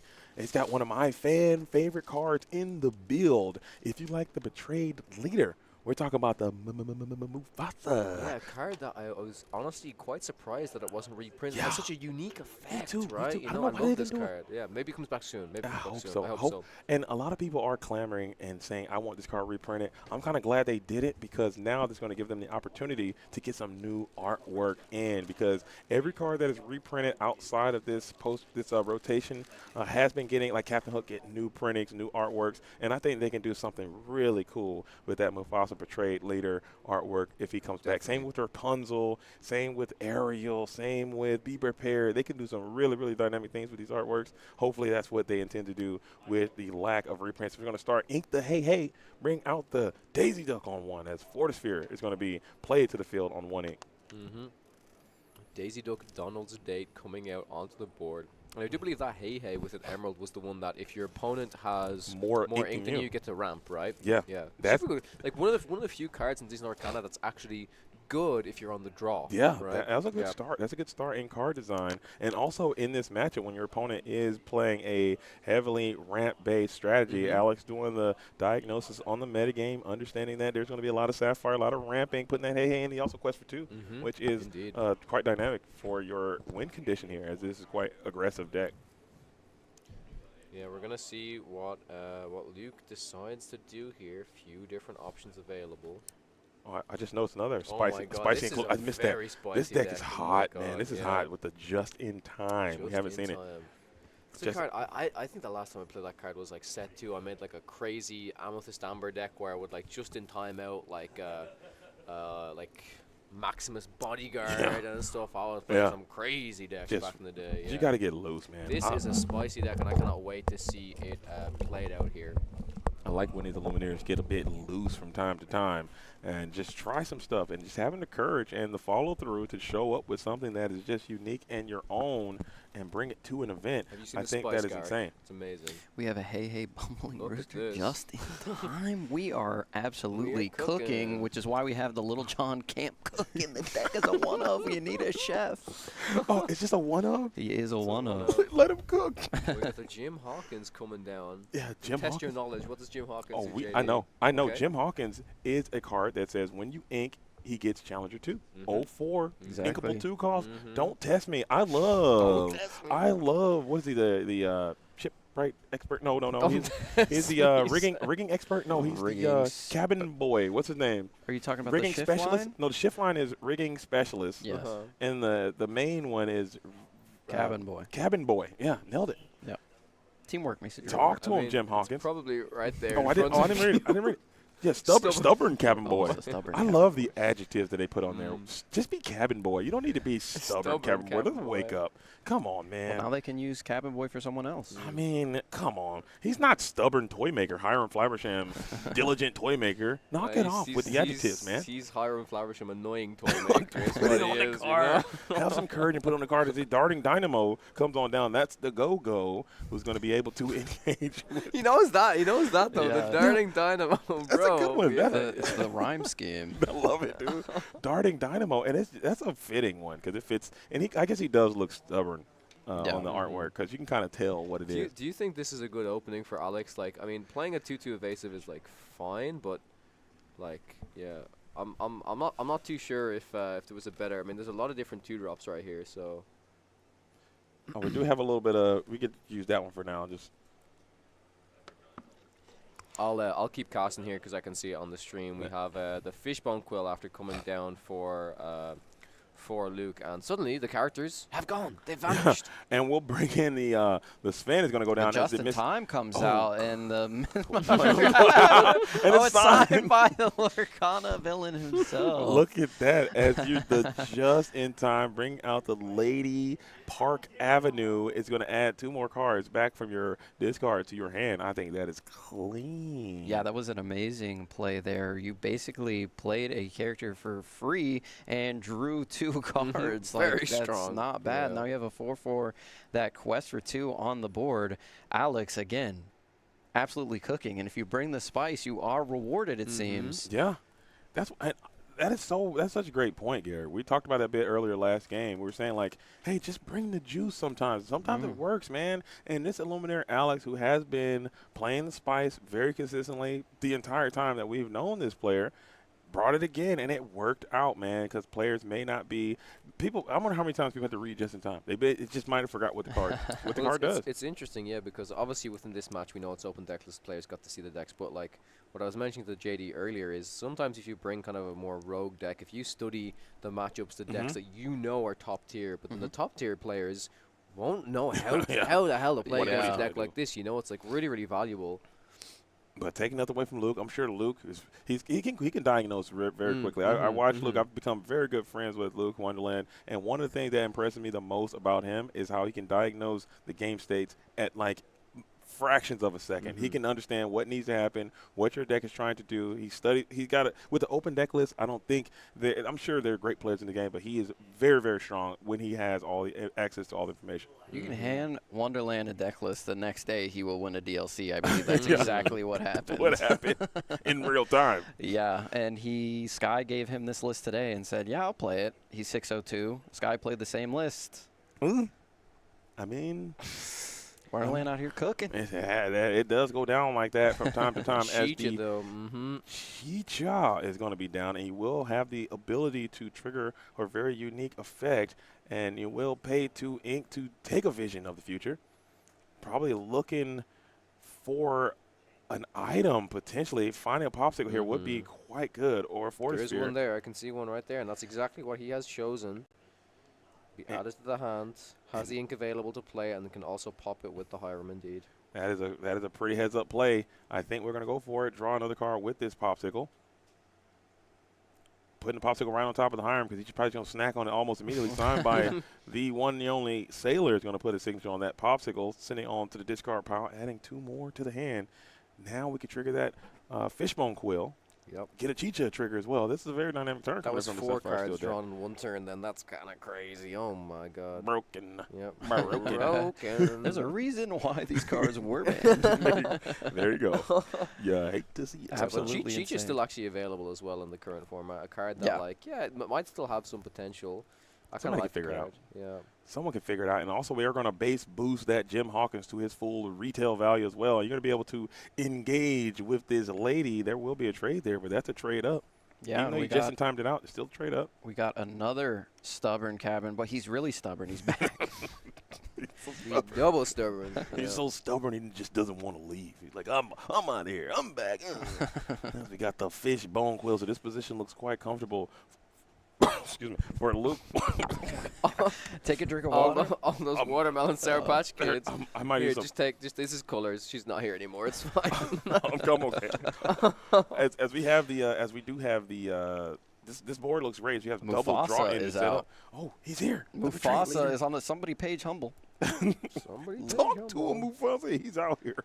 Not the color pairing we're used to seeing Mufasa in. That amber ruby is what we're used to seeing, but coming in here with the amber emerald, really making it happen. Wonderland does. Sorry, go ahead. Sorry, no, go ahead, Garrett. I was just saying, Wonderland does have some answers in the form of Strength of Raging Fire in his hand as he puts down the Scrooge McDuck, looking for an item. McDuck. What are you hoping to flip off this Mufasa in this deck, though? Literally anything? Is that just the vibe? Just anything you can get at all? Another Mufasa. Just flip Mufasa into Mufasa. Chain. You know, there's actually there is a really interesting interaction that can happen. So if you flip a go-go off of Mufasa, you need to have the ink available on your opponent's turn to pay it, but you can pay it and get the go-go effect. That is so awesome. Yeah. It's pretty cool. That'd be a crazy flip if you can pull that off. Well, I mean, not right now because you doesn't have the ink to pay it. But or the lore to pull it off. That wouldn't be that great. Yeah. As we're going to get a quest in, popping that Fortis Sphere. So Hiram doing what Hiram didn't miss him. Not gonna lie, that guy is just too free with this Fortis Too Sphere. hungry. He's knocking all those popsicles, right? Yeah. He's a glutton, man. He like leaves some for the rest of us. What is Fortis Sphere anyway? Is that just a giant rock? It's a Fortis Sphere. It's a Fortis Sphere. What do you mean? What is a Fortis Sphere? You can't say it is what it is. What is it? We don't care what it is. It just draws a card. That's what we want to know. What is it? What's a rock? A popsicle is an iced Pop. dessert. Yeah, ice pop. Dinner that you not dinner. Dinner. What is a What are you Fortis eating Sphere? for dinner, Jay? I'm eating popsicles, dude. No, what is? I just want to know what is it? Is it a rock? Is it an island? I'm gonna get. Is it a marble? You guys keep It's casting. a magical Lorcana artifact Someone from get in the the world chat of and let your Disney boy Lorcana. Jay Diesel, the middle-aged weasel, find out what a Fortis Sphere is. If you can help me out, I would be. We very really don't have a ton of information on the spheres. Like we have the Vitalosphere, we have the Vortisphere, we've got the spheres. You should know what this is. The Chromacons have a whole little little bit thing? more Okay. info about them. Alright. But Wonderland able to clean up the board pretty well here, getting that Piglet Poo Pirate Captain off the board, but the Mufasa is still available, the betrayed leader, as well as that evasive Darting Dynamo, and she can get to questing if she would like, or she could challenge into this Jim Hawkins, Stubborn Cabin Boy, who is a 0 for at the moment. Yeah, I think I feel bad for 0-2, right? Mr. Oh, yeah, Alex 0-2. here. Mhm. I With the think 2 damage. this one feels like it's a bit Jover, I would say. Looking at the hand, there is a Rapunzel kicking it in the hand as we will go ahead and take out that Stubborn Cabin Boy. And now you have the Ursula and the Rapunzel in hand. Maybe you can play that. Maybe you can play the Ursula. But look how strong Hiram is as a 1/6. Actually insane. Yeah, it was the 1/6 was a choice for Yeah. sure. Mhm. That made the card so much better than it would have It's not been before. Zeusable even, right? Yeah, Yeah. so many break points end at 5 in this game. So the card could have been a 1/1 and it would have been just as good. Well, not obviously it wouldn't be as like it could have been no seriously. It could have been a 1/1. Yeah, it would have it's been still very good. playable. It would have been Yes, very yes. good. No, I This think is if it's a 1/5 even, it's still very playable, right? And the No. 1/5, it's like you can do No, Zeus if against the it, card was so- a 0/0, it would have been incredibly playable. I'm serious. If the card didn't have any strength, it'd be very playable. So but pay 4, draw 2 is what he would do. yeah, and maybe if he can get a quest off, he's gonna get 2 more. Well, if he's a 0/0, he gets banished immediately. He has no willpower. Okay, okay. A 0/1. Okay, There you 0/0. go. 0/1. A 0/1. 0/1. We are going for 8. Here is the this one- So Shiny Tamatoa. This one might be just Rapskis here. As you bring back the popsicle, you can draw 2 more cards as well. This one might be just absolute straight Jizover. Let's see what we get off the Mufasa. It is a Piglet. Oof. Not the greatest hit in the world. What's the greatest hit in the world? The greatest hit in the world, like a Maleficent out. Dragon. I think Thriller. Oh, sorry, my fault. My fault. Got him. I'm sorry. What is the greatest Disney song in the world? Greatest This weekend, it's stand out. Let me tell you. It is. I Eye to believe eye. I believe it's Stand eye to eye. out, I do yeah. believe it's eye to eye for most of the different reasons. But Really? if it's not eye to eye, I If would you're not probably have to biased, say I'll probably Circle if, of I, if Life? I'm not it's Circle of Life. I'm not Hakuna biased. Matata. Circle of Life is crazy. Yeah. The song is insane. Like it will stand the test of time. I think in 200 years people will still be singing Circle of Life. Song's that great. Agree. It's a great song. Eye to eye though, as my bias, I think the lyrics to that are just very powerful. I mean, you keep saying it's Jehovah. I think this game's not quite Jehovah yet, but we do see this 8-cost Tamatoa. That is definitely going to prove quite difficult for Alex. There's no real removal available for that card, right? Not that I can see from the deck list currently. You don't think it's Jover? You think he has an opportunity to fight Well, no. back? I mean, I want to talk Yeah. about He the wants to- game. Oh, I want I'm to sorry. keep. I'm you sorry. know, I'm like, sorry. No, You're you're right. good. You're good. You're good. I'm you're sorry. good. It might not be. How can Alex win? Okay, Kyle, tell me what does he need to see in order to win this game to make it not as Jover as it might be? He needs to get a Be Prepared from Baker. To win this game. Yeah. Change colors and He got go the for just in big. time That's just from too the hard. Lorcana villain, which came in Okay, really I'll tell you. clutch I'll tell you early on. exactly what has to happen. Yeah. Right? It needs to be like, I don't know, go into go for like what 6 lore each. That's how he wins the game, right? Yeah. And he has no characters on board. Yeah. And 2 cards in hand. Yeah. So And that you ain't are happening. hard locked at I That ain't believe happening. 3 ink. 4 ink, I want to say. This thing might just be a bit longer than 2. But it is great. Both of these players, they almost, and I don't want to make fun of anybody, but they almost look like they could be father and son, perhaps. Uh-huh. There as Luke's wonderful gray golden locks there. and the handsome Alex there staring down this game. They're having a lot of fun, at least, so that's a good thing. Yeah, for sure. And I mean, let's keep in mind that Alex was on the draw. Yeah, for sure. Yeah. For so this it's really game. difficult. Yeah. Yeah. Also, like we said, like he actually didn't have the best start. Like the 2 costs he played was the go-go. It's fine. It's just a 2/2 evasive quest room. But like we would have preferred like I don't know, like a Daisy Piglet start, a little bit more aggressive, even on the play. Or sorry, on the draw. But like we will see him go on the play in the next game here as Luke is just kind of slowly gonna like the thing is Luke is still on 2 lore, but he has just like such an advantageous board presence that he should be pretty fine to win this game, I think. Yeah, 2 Hirams here in the vision of the future. I see a vision of the future. Another Hiram band. I might have to borrow that joke. Go ahead. That's pretty good. Feel free. I think next time I do any broadcast, if it's Infinity, I'm making that joke, and I'm not going to give you any credit. I am honestly I'm really kidding, curious to see. Like That's quite I've said this a lot over the weekend. How much are they going to monitor Infinity, like before the DLCs, right? Because like it might feel a bit like, oh, there's 3 weeks before the DLCs, it's ban time, or like are they going to do it beforehand, right? I think depending on what happens in these next sets, what cards are released, if they are printing cards that are specific. I know they print cards that are specifically designed for limited formats and draft formats and pack rush or whatever.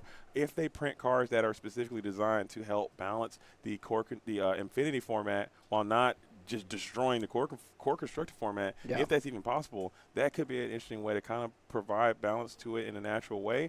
But I don't think they're going to be able to do that, and I think the ban list might be imminent, especially before that DLC, when more people have eyes on it. Because right now, this is the second Infinity format tournament that I've seen, and it's kind of been. I don't know. It's been a lot of the same. Yeah. The only way they change it so that like if they print new cards and that the old cards aren't played is if they just like power creep like crazy so that the old cards are so irrelevant because the new cards are so powerful. Yeah. Like, that's the only way that like some of the cards that we think are gonna be. But then the new cards should just be banned then if they're so good, you know. And then your core constructor just turns into a dumpster fire, and we don't need that. We really don't need that. Don't worry, and when I hear some whispers, maybe from a well, that they're gonna print a Kronk-like card that prevents your opponent from drawing additional cards after they draw for turn. Let's get it, lock it in, take it straight to the bank. that would stop Hiram right in his tracks. I hope that's a card. That would be hilarious. They're like, Garrick leaked the card, guys. I have no insider knowledge. I would like to say that. Oh, but look at this board. We did get that Gooby Shipwright mate, and is it? He quests for a significant amount. That's a 3. Yeah. Expert shipwright, not shipwright mate. He is the expert, so it's like a little pirate thing. And when he quests, he can give another character ward, I do believe. Oof. And he has ward himself. Yeah, he has ward. Yep. Goofy's going to be giving out ward everywhere with this upcoming card that he has in the next set, which gives all other Emerald characters Emerald ward. Knight. Yeah, I'm looking forward to that. I hope there is one for every. Did you guys get a promo of that? Yeah, I got 4. Rub it in. Well, actually, I have 5. If I see you tomorrow, I'll give you one. Oh, really? Yeah. I'll take that. Hell yeah. Thank you, man. For sure. Oh, thanks so much. Right. Rub it. A flex turn to kindness. I love that. Flex turn to kindness. I appreciate that. I love that. You're very the rare. Lucky dime coming down. Yep. And Alex says, that's the game we're going to scoop. Yeah, that is quite a few items out there. Yeah. So it might be a very, very different game, but a card I do like to see in Alex's deck, I just saw in his hand there, is this Sven Reindeer Steed. Yeah. Also a card that honestly, I think a few people in Core Constructed could be playing an Amber Steel. And we talked about it on the podcast. Moyen made a fantastic point about this card, and this is an example of where, you're talking to somebody, you realize your brain is so much bigger than mine because this Sven allows you to ready chosen character. That means you can choose your opponent's Tiana, ready it, and that means it's no longer abilities no longer active, right? Heads up. So I don't know how effective that is, but even the knowledge of that interaction I think is extremely important. Absolutely. Yeah, 100%. I mean, Kurt Spice was running that in his list yesterday, and he ended up being the top seed after Swiss, if I remember correctly, and he was telling me, yeah, it readies my Nalas, it readies their Tiana. It has been one of the MVPs of my deck, and maybe I want to run some more. So it's definitely a card that people should look into, and Alex has been looking into it as we see it in his deck list here today. But he will be on the play here, trying to get to a faster start than he did in the previous game, and maybe steal one on the draw if he's able to win here on the play. Yeah, it's unfortunate because we did see, like I mentioned earlier to you, JD, we saw like the Hey and like some of these cards that should hopefully help him out on the draw. Unfortunately, wasn't the case, but might, like if he wins this game on the play, the next game we might see some of those cards become quite impactful, like the Hey. Yep. Absolutely, absolutely. But coming out, I want to see a quick start for Alex this time. Maybe he hard altered, add those Daisy Ducks to the hand, add some of those early questing 2-cost characters. Maybe we can get another just in time coming in early, recycle some of those characters, bring back that Piglet again coming in on 2, just getting super aggressive on one of them. Maybe you can time him out before he can get that Scrooge McDuck set up, being able to challenge. But he does have those cabin boys. We talked about that stubborn cabin boy. If you get that set up with the Fishbone Quill, now you got a 4/4 challenger on the board, and that can pretty much clear anything in one fell swoop. That was an issue that Sapphire Steel had in the previous iteration of this format, so that's a nice little addition that that Luke and Sky made to this deck. Interesting alter phase here for Alex. He committed to the Nala and he committed to the Piglet pretty quickly, but then thought about it and said, you know what, let me keep an Ursula Deceiver just in case I need to grab a Strength of Raging Fire or something out of Luke's hand. So he does keep that, and then he draws some absolute gas off the top. I saw a Daisy. I saw another Piglet. So he's got a really, really fast hand. He can get off to a quick start here. Oh, for sure. He's about to send it. I saw, like, there were so many one-cost characters in his hand. He's going to go full gas, all gasoline this time. All gas, no brakes, as the Lorcana villain would say.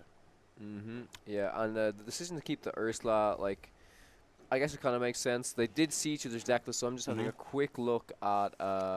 Yeah, I mean, there's some relevant targets, right? There's the Zeus. Zeus is probably the notable one. Of course, Strength is a card you really want to hit. Strength does have the flexibility to be inked, of course, but getting rid of a Zeus, I think, is actually extremely important. Zeus is a great answer to, like, Cricky, to, like, the ladies. Oh, you're clearing everything in the deck. Yeah, pretty much. Except for that Goofy. That's the only thing you can't touch because he does have Ward built in, but everything goes down to that Along Came Zeus. So if Luke has a competent and capable singer established, Zeus becomes a menace, and his hand is also looking quite good. You have that Cabin Boy. You have the Cabin Boy. You have the Hiram, and you have the Scrooge McDuck in hand with the fire, the cannons. So you have the tools of the trade. It's going to be an interesting game. Let's see if Luke can figure out a way to turn the tides and win on the draw, excuse me. As we'll just send a popsicle here into the face of the ferocious Daisy. Yeah, we'll see when he has an opportunity to play this Ursula Deceiver that he did decide to keep. We can go Piglet here next turn, 1-drop, and another Piglet. So maybe on turn 4. Yeah, and send it, as we will put that lady down to the inkwell. Maybe we'll just jam it. No, we'll send a Piglet. Quest for 2. Let's see if we can get a hit. What's the hit? Gambling. It's a miss. Ooh, feels bad. Send the Force Sphere to the bottom of the deck, leaving that Pooh Piglet Pirate. And there was the Tomato, the next card. Wonderland would have loved to see those be switched as it goes into the inkwell immediately. We don't need that right now. Let's sail. We do find the Chicha. Brutal. So, sail. Is there a Fishbone Quill available in hand? I think I see a Sapphire card. No, that is a Jim Hawkins dance. We will go ahead and fire the hand on a Pooh Piglet Pirate after sailing. You love to see it using that reserve ink to kind of get rid of a tremendous threat. That Pooh Piglet, had he gone unaccosted, could have gone potentially 6, maybe 9 lore. Thoughts on the Fire the Cannons call? Well, we've been seeing it do work here in the Infinity, but as well, the core constructed all weekend long. Yeah, I like the card. I really, really like the card, and especially in Infinity, if you face a couple of the Emerald decks, it's so good against, like, Diablo, especially. Like, there's so many really great targets for it, and especially we saw so much Amber Steel, and if it's a very, very aggressive meta, I think Fire the Cannons is just a fantastic card. But, like, I also really like this inclusion of the Jim Hawkins, and even against Alex's deck here specifically, if you are able to get that double ink, you turn the 0/4 into a 4/4 and can start to clear these daisies, start to clear these Nalas.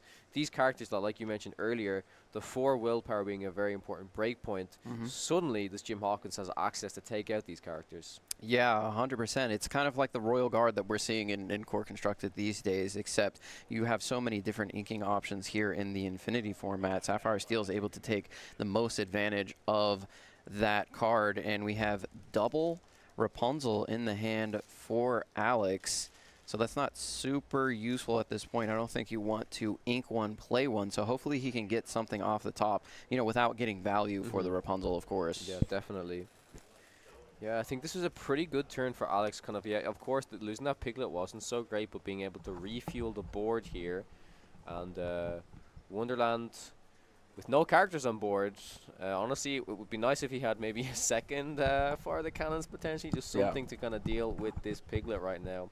He has a Strength of Raging Fire in hand, but no characters. That's not very good. Yeah. Quite unfortunate. And Alex, already on 4, will be able to go up to a total of 10 next turn, I do believe. Brutal. Can you imagine if he didn't get rid of that first Piglet? Yeah, the first Piglet. Yeah, it'd be crazy. A freaking mess. We'd be getting into game number 3 yeah, real very quick. fast. As we will be forced to ink the Popsicle. There's 2 characters. Chicha and Jim. And Chicha will be able to support the Gym, notably take down the Daisy Duck, but probably going after that Poo Piglet Pirate, and potentially, or maybe even going after the Nala. Interesting, two interesting targets. Gotta go after that Poo Piglet Pirate. He's gotta go. Unfortunately for Alex, he doesn't have an insane play here to follow up this questing. We're gonna take a look at the top of the deck. Another Vision of the miss. Future goes to the Insane. bottom. We'll quest that Nala. Maybe he's thinking about not even questing his Poo Piglet Pirate, keeping it ready. Do not risk it. No, we're sending it. Quest for 3. This is really interesting. Do you think Alex is like, I don't know, gonna ink a? Yeah, I think he's just gonna play a Rapunzel for a body here. Yeah, makes sense. But now you're in a precarious position. I think playing that's correct, but you only have one more card in hand. It is a Rapunzel who is setting a Rapunzel trap for herself. Notably, Rapunzel is going to be the best Rapunzel trap that you can imagine. Very inauspicious. Is that a word? Yes. Yeah, there it is. Yeah, but the thing is, I think Luke is going to play this really, really well, because even the characters that are on the board currently, so it's the Chicha and the Jim, I think Wonderland, I mean, has the opportunity to trade the Chicha into the Piglet, but if he doesn't, like, it's important for Wonderland to kind of consider, like, there's no good targets for Alex to then swing into and then play Rapunzel of his own. If this Jim is exerted, it's going to be a 0. The Chicha's probably not going to be exerted, if that makes sense. So even for the next one that he potentially wants to play, he's maybe not even going to get value out of it, right? Sail was one of the best cards he could have played this turn. Absolutely, because you can ink twice, get that Jim up into the ranges you need him to be, and then you also have enough ink to play a Strength of a Raging Fire if you want to, and you don't even have to exert your Chicha at all. Yeah. Yeah, keeping that Chicha ready, I think, could have some huge benefit, as we're going to ink the Hiram and ink the Forest Spirit. The 2 banned cards. Very reluctant, and he forgot to play the Chicha. Oh, no. That's brutality incarnate, as fatigue is setting in ever so slightly from the DLC champion. I'm sure he really wants to do that, as that was a huge reason of putting that Hiram and Forest Spirit down into the inkwell, was to set that Chicha up so he can get 2 cards to replace, as I'm certain he wants that one back. But now you have to lock back in, as Jim Hawkins will be ready and available to clear into this Poo Piglet Pirate. Yeah, the Jim can take out the Daisy because of the double ink and the other Chicha trades. It's unfortunate. Yeah, that would have been an extra card at least, right? Yeah. Interesting to see that we did not play the Bell for free, getting rid of the Popsicle, because that enables a Singer for you, the Strength of Raging Fire in hand. For sure. Maybe he could be thinking of potentially some healing might be required, maybe. Hire him off the top. Hire him off the tizzy. Set yourself up. Yeah. He thought about it, but passed. Yeah, I think it all depends on what card is going to come out this turn for Alex, because if it was something that had potentially 3 willpower, then yeah, the strength would be great. We do see, this is exactly what I talked about, right? This Jim took out the character. It's not like you can even swing the Nala in. Cricky's good. Yeah. And to be able to base boost the Nala to take down that Jim Hawkins. And this is looking very great for Alex now, who has a very mighty board established. 1 lone Chicha, 1 lone Strength of Raging Fire, and the Fortis Sphere is going to come on down. So now you can draw another card and set up this bell. I'd slam the Pete and the bell. You don't have to turn around. Yep. Pete is going to be, yeah, I think you could slam both here for sure. You still have the 1 item up that if you do top deck the Hiram, you can keep your engine going. And you do need some bodies to start challenging into Alex's board to prevent him from kind of running away with this game right here. And also saving that Strength of Raging Fire that you hung on to and over the Hiram Flaversham. Hiram at this turn would have been quite nice to draw up a ton of cards, but you put him down to the inkwell. Alex is going to go to a significant amount of lore, 17 next turn, and there's nothing Wonderland can do about it. That's brutal. Yeah, the Cricky probably one of the best top decks that could have been had right there, honestly. Yeah. Really strong. And Cricky is quite insane. There are actually some actions in Is this this deck. just in time off the rip? That would be awful. It is the... That's the Clarabelle's and redraws gets a to card. draw a Another card, card nice. that's pretty good. Yeah, very, very And nice. And he's the streak. Ain't no way. Ain't no way. Ain't no way. Scoop him up, Wonderland. Yeah. Let's get to game number 3 here, buddy. That is destiny off the top. Those top decks were insane. Cricky into the Clarabelle, into the Ursula. Wow. Can you clear this board? I think I'm going to have to clear at least, I think, how much lore are you representing? 3, 4, 5, 6, 7, 8. And we're going to scoop it up and go next as, man, that is brutal. I think inking that strength and going for that Hiram and hoping for better days might be the way you want to go on that one. I think. I don't know. I can't really put myself in a position. Luke is clearly a much better player than probably at least me. I don't know about you guys. Well, I mean, missing the Cheech was huge. Think about the cards that he went through. He would have had that Tamatoa a turn earlier. He would have had that Fortisphere the turn earlier. He would have been able to get those 2 back. He would have had the strength of Raging Fire. Yeah, I think things would have been a little bit different. Maybe Alex still gets over the finish line, but those were very useful cards that Wonderland could have put onto the board to battle back. Yeah. And then draw more cards. Obviously, you get the Tamatoa cycling starting.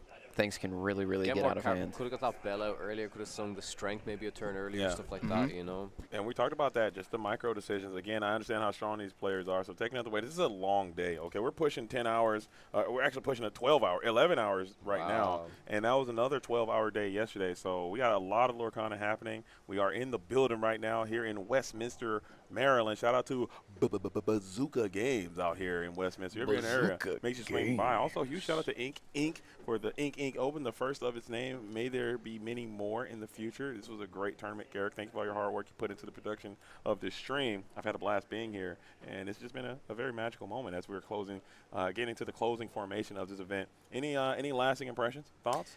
Yeah, I really enjoyed myself today. It was amazing to have all of these great casters and great players come out here. We're trying to make every tournament bigger and better.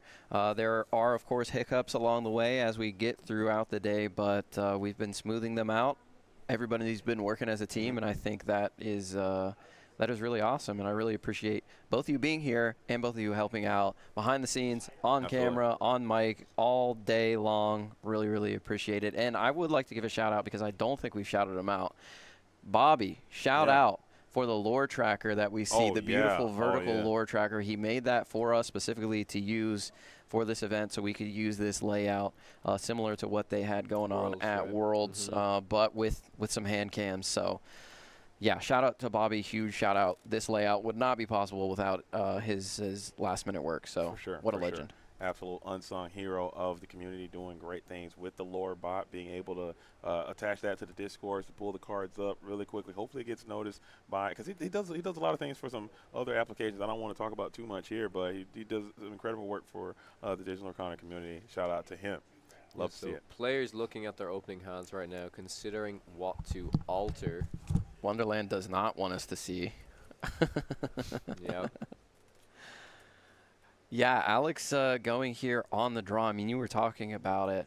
He has those options in his deck, like the Hey, like the Clarabelle, to come back on the draw and fight back a lot easier. We'll see if he's able to find them this time, but do you think he just wants to go as fast as possible? It looks like he's only sending two back, so he must be pretty happy with his hand at this point as Wonderland inspects the playmat here.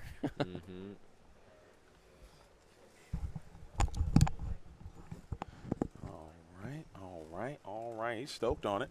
A little bit of banter. I wish we can hear their conversation, what they were talking about. They're having a good time at the table. This seems like they're having a lot of fun. Yeah. It doesn't appear as if they've been playing for 11 hours in one of the most stressful situations. They're just like another day, another walk in the park, as both players are very confident, capable, and very kind, it seems. I love that. Yeah. That's some good energy. That's some good energy. That's some good energy, That's wholesome energy, brother. Yeah, because a lot of times in these situations, people are just like kind of getting a bit aggro. People get a little tired, fatigued, you're dehydrated, you're hungry. You want to get out there and just you're kind of getting aggressive, especially things aren't going your way.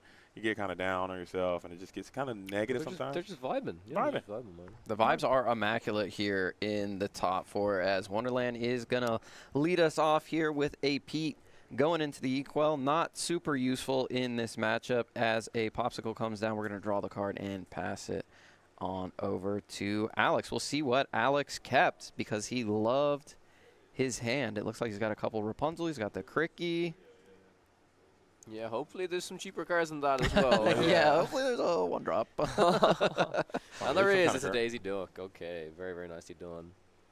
Yeah, at least some kind of curve. I think getting on two, maybe just slam that Ursula on two this time, but holding on to it, or he top decked that Ursula last time and had great effects to snatch that Strength of Raging 5. Is it another stubborn cabin boy coming out? Gotta be. It is. There he is. As the Jim Hawkins, I'm still here. That's literally the perfect song for this card. He will not go away. I'm still here. Double Nala. Trip Nalas. One goes into the Inkwell. Triple Nala. Promos as well, I believe, actually. Yeah. Oh, finally Daisy draws a card. Insane. First time ever.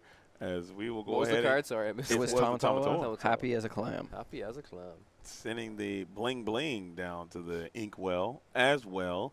On 3, you're going to probably, is there a Fishbone Quill activation? If it's Fishbone, we're chilling. Yeah, we're chilling. Looks like it might be. There it is. You finally get it done. And now that cabin boy will be able to get loose, busy, and active on this Daisy Duck. And you don't have to worry about any kind of crackback because those models cannot hit for anything. It's a Scrooge McDuck, which is one of the best anti-aggro tools for these item lists. If you're able to get a few items onto the board, play that guy out for free. Yeah. Wonderland says, you ain't tramping me. There it is, trying to set up the tramp trap. Tramp is in the list. The Enterprising Dog is in the build, playing around it. I kind of like this opener from Alex, though, because we saw that the Cricky was kept. So having these Nalas on the board for a little bit, Cricky going to be really impactful once he gets to 5 ink, hopefully being able to... or just in time. You don't even need 5 ink if you got it. There goes the... There it is. There it is. Oh! No way! That's crazy. You're a prophet, JD. You're a prophet, brother. That is the card you need on the comeback. Insane. Check out the strength of the. Is that signed by JDZ Quest? It is, and you called it. Is it actually signed by yes. You? Oh my god. Oh, that's the much love first edition signature as well. As we do double Chicha, double ink this time. What's funny is the heal from the Popsicle was actually still very relevant because it would have only, like, if there was still 1 damage on that Jim Hawkins, only 1 Nala would have to challenge, the other one could have quest. Yeah. But it still doesn't matter. It's just, that's kind of insane. Powerful just in time with the Nalas. I've never seen that. Never in my days. Man, just in time. I think that card. I thought that card could have came back too. In the core constructed. It's one of my favorite art. I mean, the art's so cool. I have to play my. It's really nice. Yeah. And now, one of my many. Now Luke is picking up the pace on that hand shuffle a bit as we are thinking about what we want to do here. You could go for a double ramp situation, just slam the Tamatoa and hope. I think you already. Yeah, he double cheated this turn and double inked this turn and drew 2. So he's got the big crab, the medium crab, and a Fishbone Quill in hand. Thinking about inking, does do so. And passes the turn. It's just the second just in time. It's another just in time. Oh do we have something crazy? No, I think it's a. Hey. Okay, it is a ramp. Let's ink. Let's ink. And we're getting loose and active as we're getting sideways with these characters. Exertion is the way to win. As we'll pass back on over to Luke with all these characters exerted. Maybe we can get some Chicha situation here is they can support each other. Well, we see, we might have to see, we might have to see one of the Chichas get sacrificed here, trading into this Cricky. This Cricky is just putting on a lot of pressure right now against Luke, so really has to find a way to deal with this. The hand so far for Alex is it's looking like it's Rapunzel and a just in time currently. And we will think here. Mr. Toymaker, yep. Hiram Flaversham. We're going to Flavor Town. Let's see what we draw. He's eating again. He's a hungry boy. I wish someone would have did like a creative artwork of Hiram just dramatically eating different things, like eating a giant rock, eating a fishbone quill. I thought you were gonna say an obese Hiram. He probably should be a lot bigger than he is. Because I don't know He's what we quite say. thin, we actually, always yeah. say he's eating. I don't know how it became Hiram Well, he's eating associated popsicles. with. Well, He's with eating popsicles, but he's eating also everything. chomping on rocks, fishbone Eating quills. fishbone quills. I saw him eating a shield of Arendelle for a while. We have a Zeus and we have a Strength of Raging Fire in hand. Oh. By the way, Okay, so that's, this Cricky might not be long for this world, the and cards then that were picked you up by the Hiram? Yeah. Oh yeah, my God. and then you can support the Chicha, take out one of these Nalas as well. I don't hate it.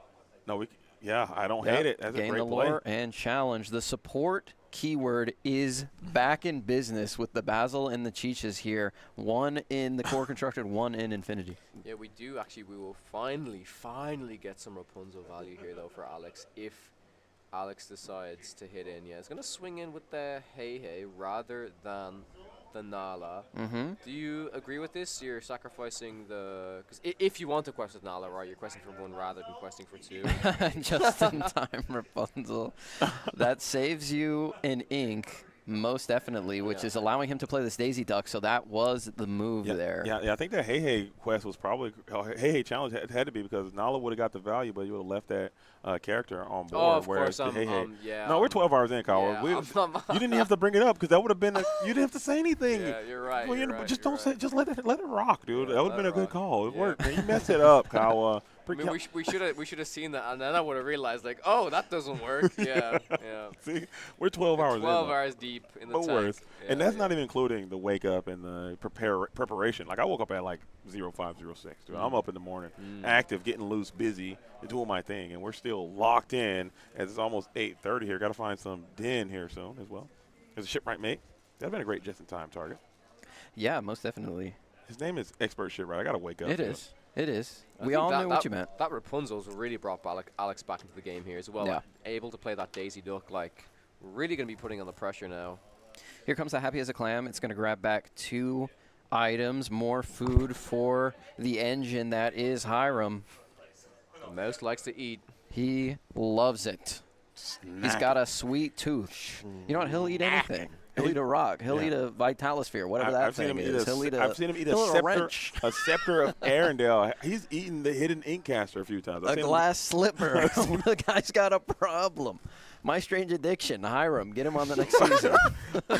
My man's eating a freaking Lucky Dime for crying out loud. Everything. We will miss you. I will see you next week as the Forbidden Mountain, Melissa, and I thought Ben you were talking are to taking Hiram. on. I'll see you next week, buddy. I will not, hopefully.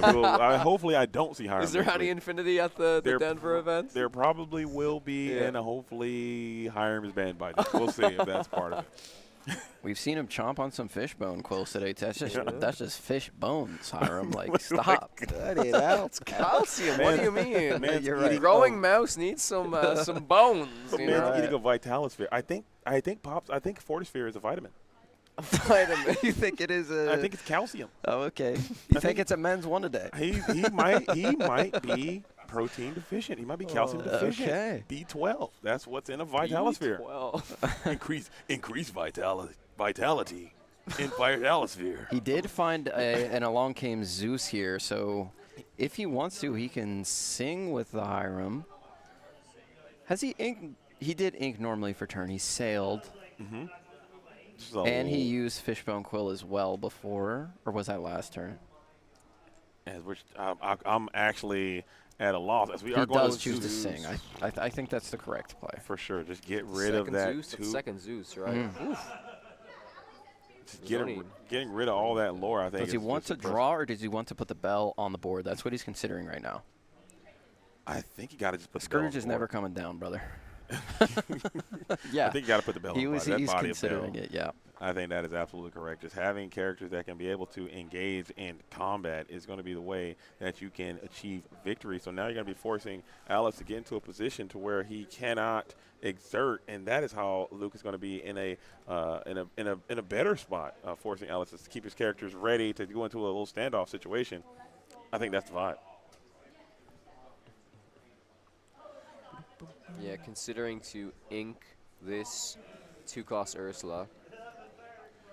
And we miss another Daisy trigger, sending the Fortisphere to the bottom of the deck, and we are going to quest all the way up to 13. Alex ain't heard no bell, trying to go into the finals of the Infinity format here at Ink Inc. You guys should call it Inkfinity. Infinity, I like it. I know that's another. Wait, isn't that a team? That's a team. Never okay, mind. Yeah. You will be sued. I will be, and I don't want to be. Okay. That's what I'm trying there to avoid he at is. all costs. Goofy comes down onto the board. The expert shipwright. He has ward himself. He does have ward. himself. So it is going to this at least is quest for 3. honestly potentially the perfect setup because Alex is really putting on the clock. I mean, I don't know if there's anything else he has currently in hand that has 3 lore, but if there is something else that potentially has 3 lore, he can just quest with this Goofy, protect the 3 lore character, and then what does Luke do against that, right? Yeah, like, just imagine another Goofy coming off the top. Yep. That would be brutality incarnate. He does play 3 copies of that. And maybe even the Mufasa could be good, but I think this Luke's board is going to be ready, rip-roaring to fight back whatever you put down because you're going to lose all these characters here for sure, especially with Cheech's support ability. So Goofy might be your last stand, and he'll get banished next turn, assuredly, if you were to quest. If you slam another Goofy, you're on your way. Maybe got Goofy in hand. I mean, I am looking at the other cards in the deck. I think Goofy is one of the other few cards that has exactly 3, but like we said, there are some other outs. There's like Go-Go's and stuff that might be able to do a lot of work, although the most you'll probably get out of a Go-Go is if, like, let's say the Bell or the Scrooge challenge into the Hey. That's going to be 2 damage, so it's still not enough, right? There's a few options. I mean, you have the Piglet Poop Hire Captain. Obviously, you have to have more characters out. You have the Cricky. Cricky as well, yes. Sven. Ready your Goofy. Yes, there ready your Goofy. Look That's at Garrett a play. with the Mega Brain. You're out of here. We will see you so much. Nice to see you, Witty. Next time, we'll see you in Denver as well as all the Illumineers are starting to leave the facility. We're giving our well wishes. We are here in the booth. I wish I could go out and say goodbye and give some hugs and whatnot. But we will see them again in Denver as that will be the place to be. So hopefully all of you are there as well. And if you get the Sven or the Goof, you're back at it again. It's Goofy versus the world. Oh, well, how did I get here, Max? Okay, let's see what it is off the top. It's an Ursula. He still has one other card in hand. I don't know what it is. Ooh. Yeah, this top deck is really important. It's a Clarabelle. Which is not going to draw a card because I believe Wonderland is empty-handed. Oh, probably playing around this exact position. Not very good. Play them both. But, I mean, Wonderland's also on 1 lore. It's not like, you know, not threatening to win the game at all. But, like, guaranteed at least 17. Yeah, I think it's just a straight pass here, right? This is probably correct. Yeah. There's also there's a few items on the board. Okay, so Quest will hire him to get some more cards. Yes, strength is good. You will be able to take out one of those characters. You also can, like you said, Quest hire him, get some more cards. You can clear the Ursula, questing for 1, pop in the Fortisphere, drawing 2. See what it is. It's pretty good. That you went from no cards to literally infinite cards in 1 turn. He can also ink twice. I even think that this popsicle is very important, and I want to see if Luke realizes so. The strength can be sung to get rid of the Clarabelle. If a Go-Go is top deck, you got to heal. You have to heal that Hiram because you could quest with Ursula, quest with the Goofy, and then with the Go-Go win the game. So, really curious to see if he's going to pop this popsicle or not. I think he will. I think he's got to be contemplating all these lines of play as we bring another popsicle in. Now you have 2, and you have the big Tamatoa in hand to kind of recycle those cards again. There's absolutely no reason. So many cards drawn from nothing in hand. Wow. Went from nothing to a lot of not nothing. This is just the egregious power of Hiram Flaversham. You know, he just gets the engine going, and then once it gets started, it's hard to get that train off the tracks. And you can also do another ink with the Fishbone Quill and get another drawing with the Cheetah as well. Yep. As we're going to sail the Azurite Sea, get another popsicle. Wow. This is crazy. If we can get to that lucky dime, we can try and end this game in one fell swoop here. Another one. Oh, it is lucky dime. Oh my God! Doesn't have to play it right now, but will close it. He can quest the Tamatoa. Oh yeah, of course. As well, Fishbone Quill, get another ink down to the Inkwell. Cheetah will trigger. And he does have the So Shiny in hand, right? No, that's the Vision of the Future, Strength of Radiant Fire, who will be singing here. Looking like we're going to blast that Clarabelle Wallflower. There's no shift line, but just in case. You never know. You never know. And there is that lucky dime in play for free. What a crazy turn. All from 1 Hiram quest. Yeah. Insane how that just kind of life comes at you fast sometimes. So I do believe there's still also fire the cannons in hand. So like if something like a Piglet's even top deck, it's not gonna be enough to just kind of. Oh, he didn't heal. He didn't heal. He doesn't get punished for it. He did not get punished, but he notably did not heal yeah, there. that would have been a huge punish for sure. And we are going to go ahead and think about starting to begin to quest here. No, we'll take out Chicha. And then play the Rapunzel, yep. Is it the Daring Did I say Go-Go? Is it Go-Go? No, it's another Goofy. Tramp and another Brutal Goofy, but not enough to be played. Actually, yes, I think could ink the Shipwright and play the Tramp, right? Which is probably going to be what happens here. Just needs another body on the board, buff up the Goofy. Take out the Tamatoa. Take out the Interesting. I don't know if I agree with that. Yeah, agree with that. I think you quest and ward that Rapunzel. Just quest for ward the Rapunzel, and there's these two characters, you win the game, right? Yeah. I think so. Well, he'd be one away, right? Because he needs 7. That would be 6. Yeah, I'm not. And he had the goof down. He could have just, because Luke doesn't win next turn, does he? I don't think he had enough. He had 1, 2, unless he had the big crab in hand. Yeah, I think he might have realized that potentially. I didn't like. But you are right as well. It's not like a guaranteed win, but it's probably the better line to take, maybe. Because you could still at least maybe potentially still get to 19. You top like the Go-Go. Maybe Luke doesn't heal something, and you can win off of that potentially. No, if he keeps that, just imagine keeping that goof, questing for 3. Yeah. I think you get another turn, no matter what, and you'll have a warded character in play. Yeah. And you can't lose there. I don't think. Maybe because all you need is a Go-Go off the top. Yeah, that's what I mean. One Go-Go and it's the game. Yeah. If he draws a Go-Go, I'll cry. Yeah, because I don't think Luke can win this turn unless he found the so shiny Tamatoa. Yeah. He can gain a significant amount. I think he can go to 17 if he quests everything and uses dime on his 2 quester. Yeah, this is it looks like we're still trying to fight for it. You're at 13, hard stuck. You need 7. You don't have any another dime, so he can go to 19. I think he's 1 off. Oh my god. There's 1 dime on board. He has 1 in hand. He can play the second with the Tamatoa quest. Yeah, just doing some math right now. If this is a Go-Go top deck and the card isn't healed, this will be crazy. Yeah. Yeah. That's brutal. That's brutal. Well, you're gonna. I mean, I think we are gonna quest. We're gonna put that lucky dime in play. Dime, yep. Getting up to. And are we exerting those dimes? Are we gonna use them? I think we probably have to send out another vision in the future. Because he did the math, he can't win. So why not? Like, the dimes will be there next turn. Find something else. Yeah, and Alex just can't win the game now with the top deck, no matter what. Takes a strength of the Raging Fire, which is going to just absolutely cinch it up for sure. Yeah. Just seal the deals. We'll clear the Ursula Deceiver. We will go ahead and use our last ink strength the board. So this is the interesting thing now, because he would have been at least on 18. It would have been with 16 with the goof. It would have been up to 18. So it all depends if there's no heal. No way. No. Oh, it's okay. I thought it was a go. My heart, bro.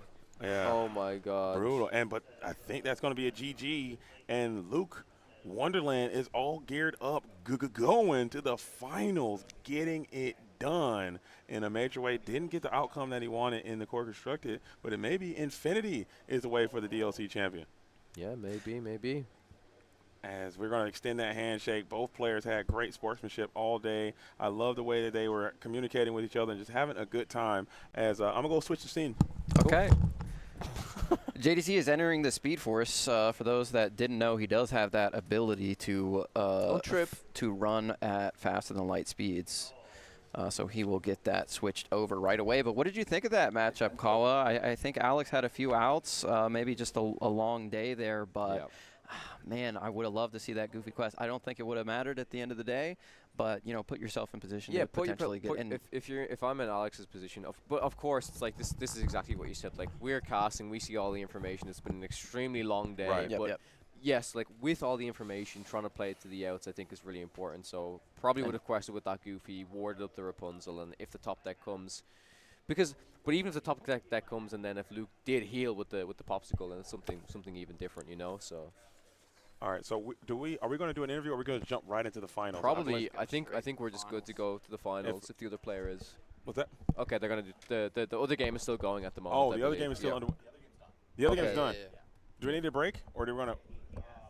Are we getting kicked out of the mall? We're getting kicked out of the mall again. Huh? Hard out at 10. Okay, we got loads. We got plenty of time. We got plenty of time. So let's no interview. Oh man. Okay. You're in the finals? All right, so let's keep it locked. Don't touch that dial. As we have, are you ready to play? Let's see if Luke needs to take a quick water break or something, and then let's see if we can get this thing done. And then it's me, you, and Baker. Yep.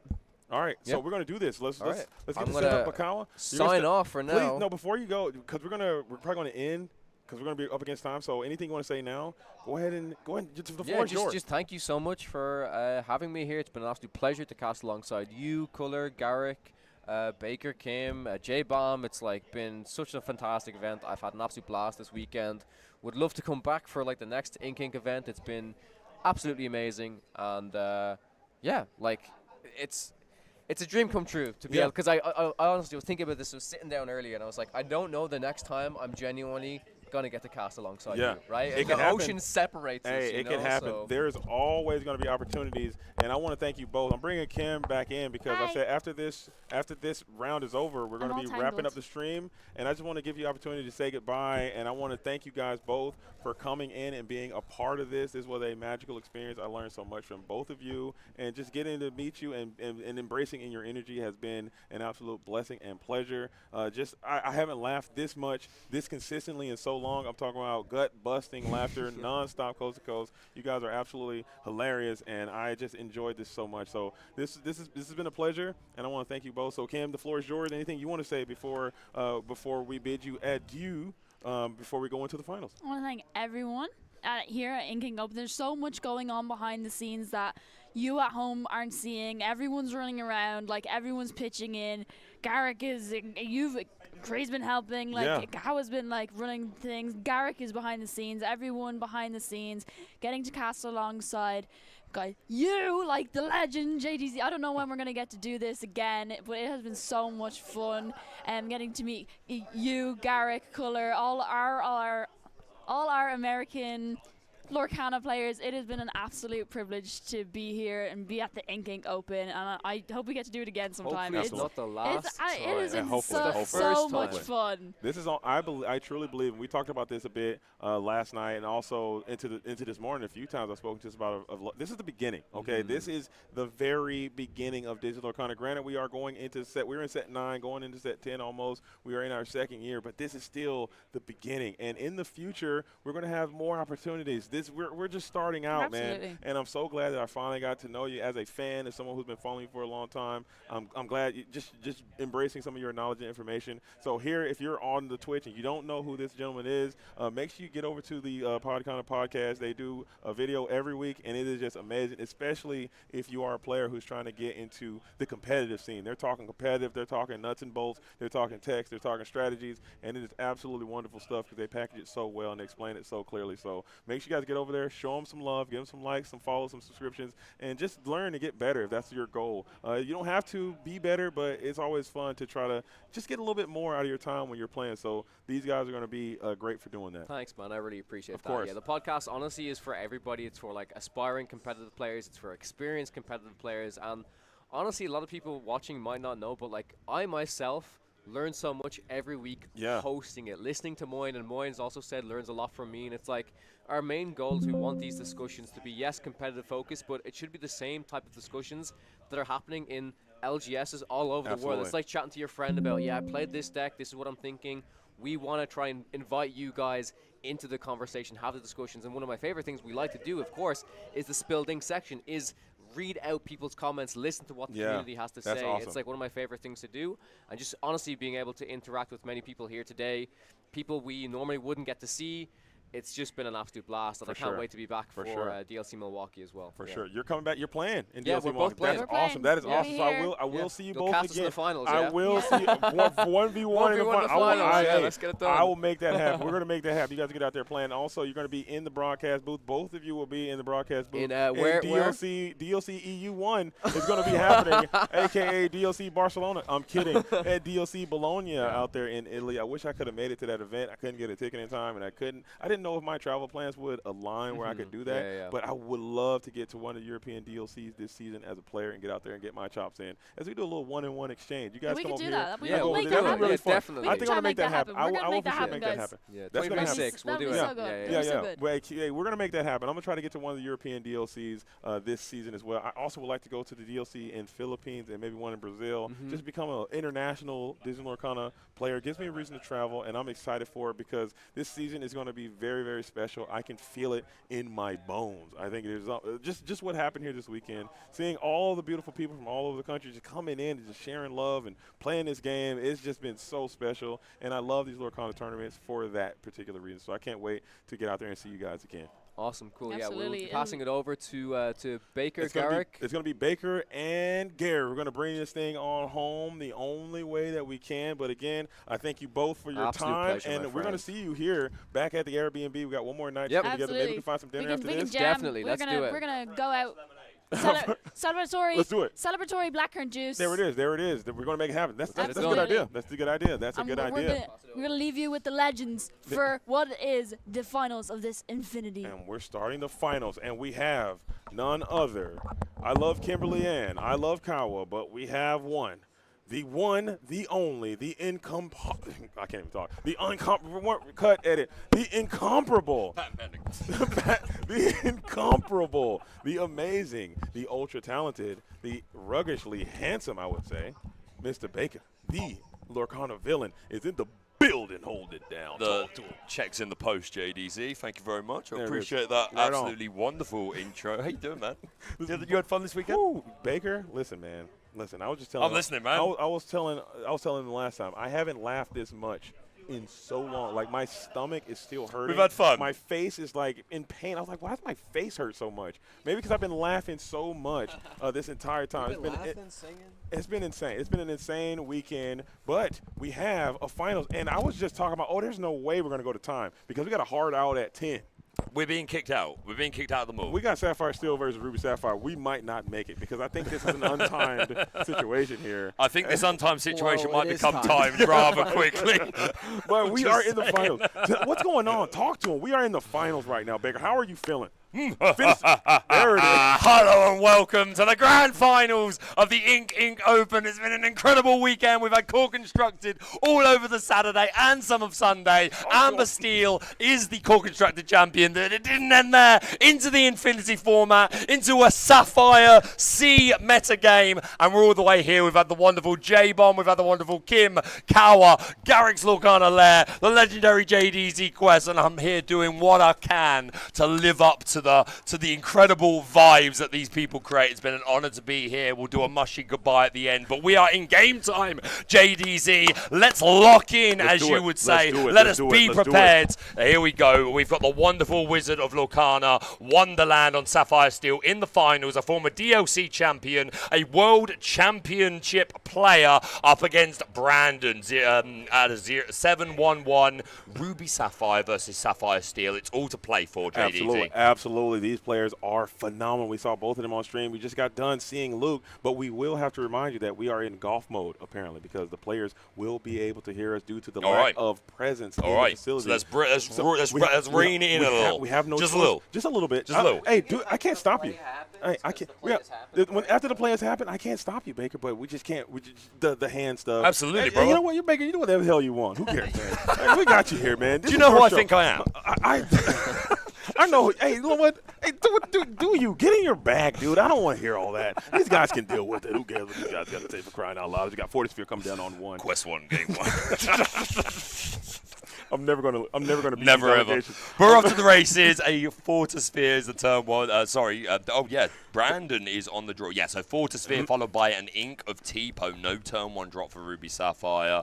A bit sad, but not the end of the world. We're more interested in that turn 2 ramp. Right. I'm loving the turn 2 ramp, but I'm also worried about I wish there was a way we could just fast forward to the mid game, because that's where this game's going to go. The first few turns really don't do too terribly much, Garrick, in this matchup. Yeah, we're just setting up. We should really just start on turn 5. Yeah. What's your optimal opener? We'll both do it, and then we'll draw 3 cards or something.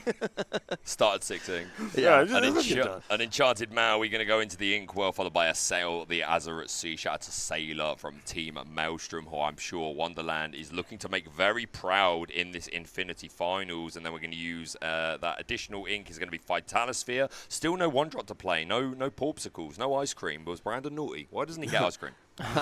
and when we were talking about this Infinity format, these are the 2 decks that we thought would be the perennial all-stars of this format. Oh, yeah. Amber Steel did win the first event, but now we see Ruby, Sapphire, we see Sapphire and Steel. What do you guys think is going to be that advantage deck? I think it's going to be Ruby Sapphire. What about you, Beck? What do you think? Yeah, I'm a Ruby Sapphire man. I think Sisu is a super balanced and fair card in the metagame, and I think that fairness is going to show its face all over the Lorcana metagame. So yeah, I'm very much a Sisu be prepared kind of guy. If you didn't know. How about you, Gary? What if you had to pick one of these decks to bring to this type of Infinity event? Which one would you take, and who you think is the advantage spot here? I'm in total agreement. I think the Ruby Sapphire list is the more consistent one. I think that the Sapphire Steel list can absolutely pop off and win the game in one turn, as Beefcake almost did against Brandon in their match in the winning in. But we saw just Brandon consistently have the answers to everything, playing that Ruby color instead of the Steel, and the Sapphire Coil is just so powerful with Sisu. And Madame Medusa he has in his list. Yeah.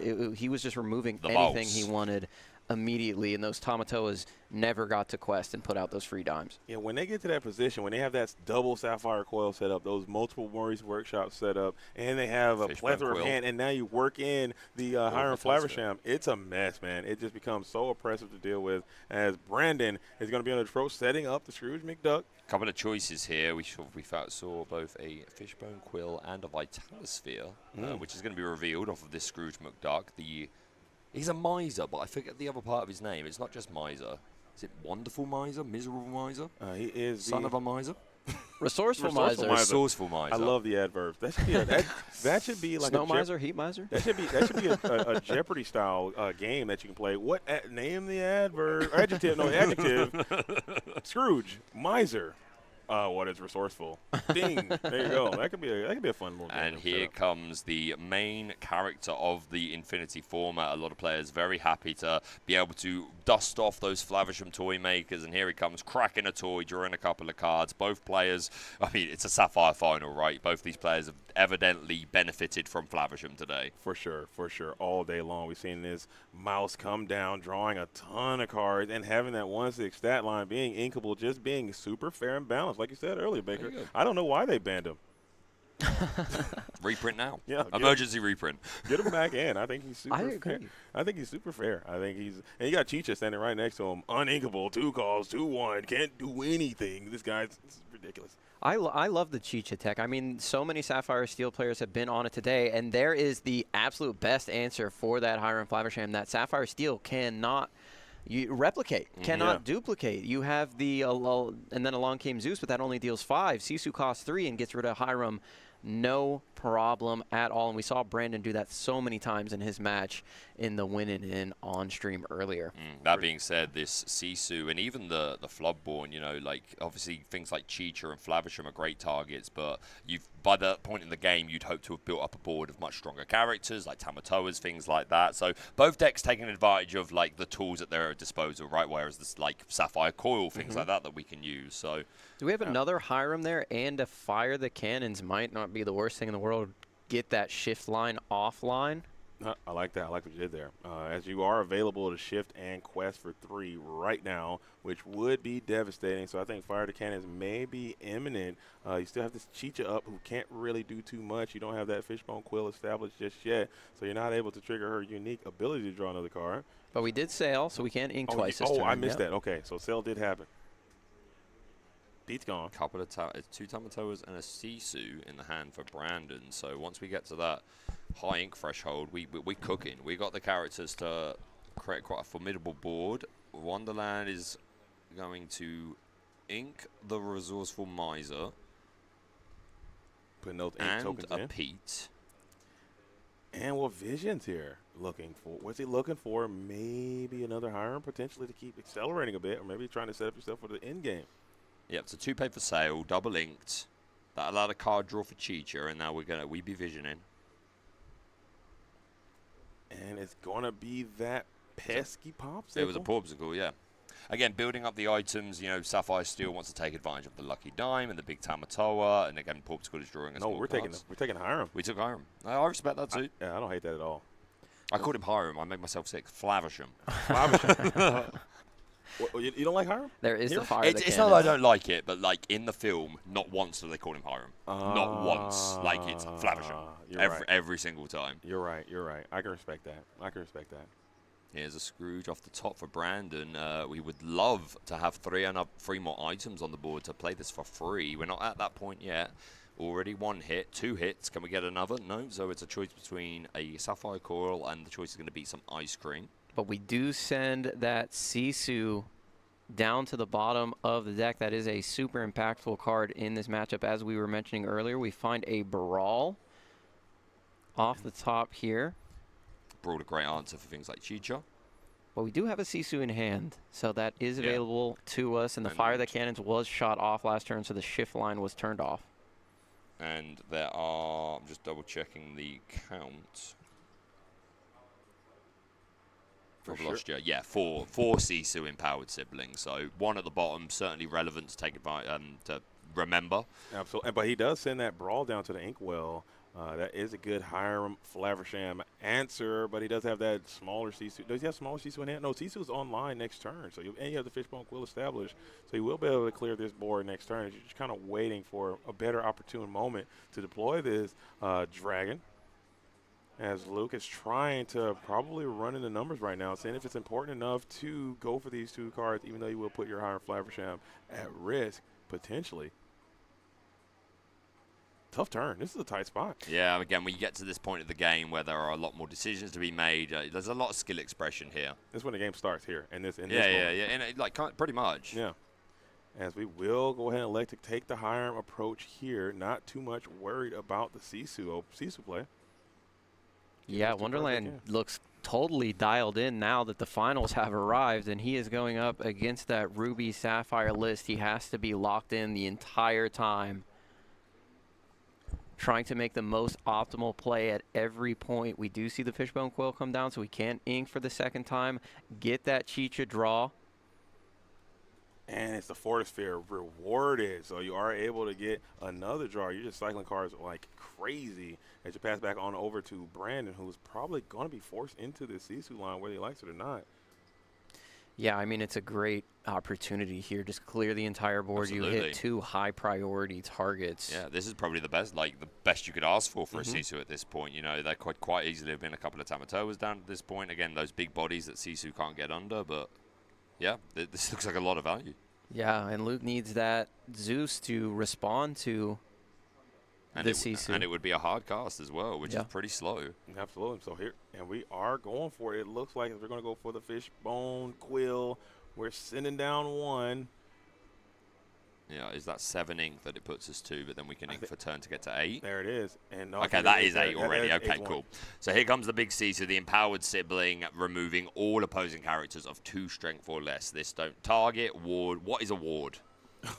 You know what's awesome? Brandon inked there once that turn, but used the Fishbone Quill, so he did not give any additional information. Yeah, really nice point there, Garrick. You know, these really small things only needed to ink once. You know, you could also say maybe it was uninkable, but even if it was inkable, I think you're absolutely right. You would do that anyway. Just, you know, if the top players are paying attention to every single card ink, okay, that's 1 less of that. That's 1 less of that. So, again, yeah, really good point, Garrick. And yeah, Luke is, like I said earlier, Luke is one of the best players that I've seen. And I watch a lot of his Lorcana. He's a DLC champion, man.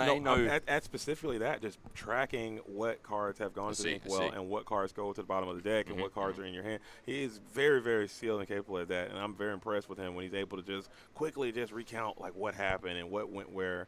I think that's a skill that is required. Having a fantastic memory is super underappreciated, I think. Sometimes. 6 for Toa? We do find, well, we played a Flaversham on this turn. Right, okay, our, so 4 our for third Flavisham. of this game, as Brandon has found 0 thus far. And there's the Zeus. Okay, so I said it was quite slow, but we had nothing to still be able to establish a pretty good board, leaving Brandon with just a couple of Scrooges, a couple of resourceful misers. Can he get to another Sisu? I mean, he was ripping those Sisus last time. We can find another one here, and he cannot. It looks like we have those Tamatoas up and active. It might be time to start deploying those Happy as a Clams here to get some more resources going, as Luke has double engine established yet again.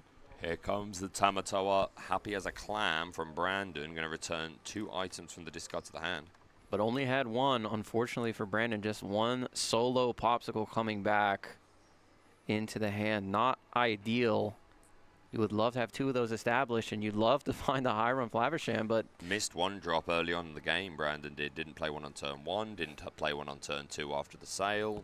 Pretty unfortunate. Doesn't even play the Popsicle on this turn with available ink. He's trying to save it for that Morris Workshop that he has. Quest that Tamatoa, Yeah. play the Workshop for free, then you can play the Popsicle, draw. I think that's what Brandon's trying to set up. Yep, I like it. And let's see what Luke does here. He's going to respond with your own Happy as a Clam. This game is actually kind of great. I'm liking what I'm seeing here. As much as I've been kind of nitpicking and crying about the Sapphire meta, I actually really like this kind of game. It's some really cool stuff happening. Yeah. At my heart, I'm a control player, so this is my kind of preferred play style for sure. But it's interesting, like you had the Infinity Event SSG the other week where the Sapphire's decks just weren't keeping up with the aggro, whereas now, week on, we find ourselves with 2 of the slowest decks in the game coming out on top, despite a lot of Amber Steel being in this room today. Like specifically the aggro version. I don't think I saw one whole new world. I'm sure there were. Yeah. But I didn't see any. They were all running hamsters, Nalas, etc. Very good point. Unless I know that some players weren't able to finish the top echelon. Maybe there were some Amber Steel players that just couldn't get it done, or just couldn't finish because of logistics. They had to get home to prepare for work tomorrow. Sure. So maybe there were some there, but to your point, I think that maybe they've adapted. People do watch those tournament reports, and they can kind of do their meta-analysis and build their decks slightly different to counter some of those. You saw that Jim Hawkins, Stubborn Cabin Boy, doing some great work last round. The best players are plugged into everything going sure. on. Like they're either watching everything, or at the very least, they're checking the deck list. Like they're keeping an eye on the evolving metagame. Oh, for sure. Inking a Vision of the Future, which is a super good card at this point in the game to be able to dig towards answers or ways to establish more formidable board states. But it's just going to be ink here, and we're going to pay 2. That was the 3. second ink for the Chicha. Luke did not draw. No. From the Chicha ability. Brutal. Unless that was his 3rd ink, but I don't believe he played a sale or anything like that, so he missed a draw there. He's just noticed that he forgot to draw for Chicha. Here's Down the play comes that you called workshop. out, JDZ. There it is, and it is happening here, and you're going to be able to get an additional I love this, man. Morris Workshop getting 2 draws is a great feeling for Brandon, but that is going to pretty much expire your entire turn, and you weren't able to really increase your board state a little bit. You got more resources. You found a Hiram. Flaversham, as I'm going to start calling it because I'm trying to be like Baker there. Flaversham. Inking a, what was that? Flaversham. Unconventional tool. Unconventional tool. Is it Flaversham? Flaversham. Flaversham. Flav. Shum. There it is. Okay. We nailed it. Knocked it out. What team? We're going to continue to quest with these misers. They are slowly ticking that lore total up piece by piece, brick by brick. These Scrooges are moving the needle.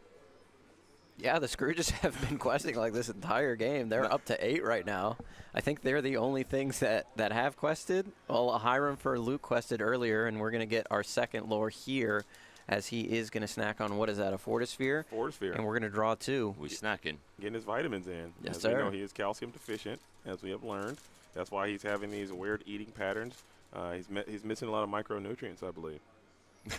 I think he's missing different zincs and different types of things. So he's feasting on certain things. I believe that's what Flaversham's problem is, as now Luke has a mighty hand again, as we were saying, another one. That's number 4. That is 4 Flaversham toy makers.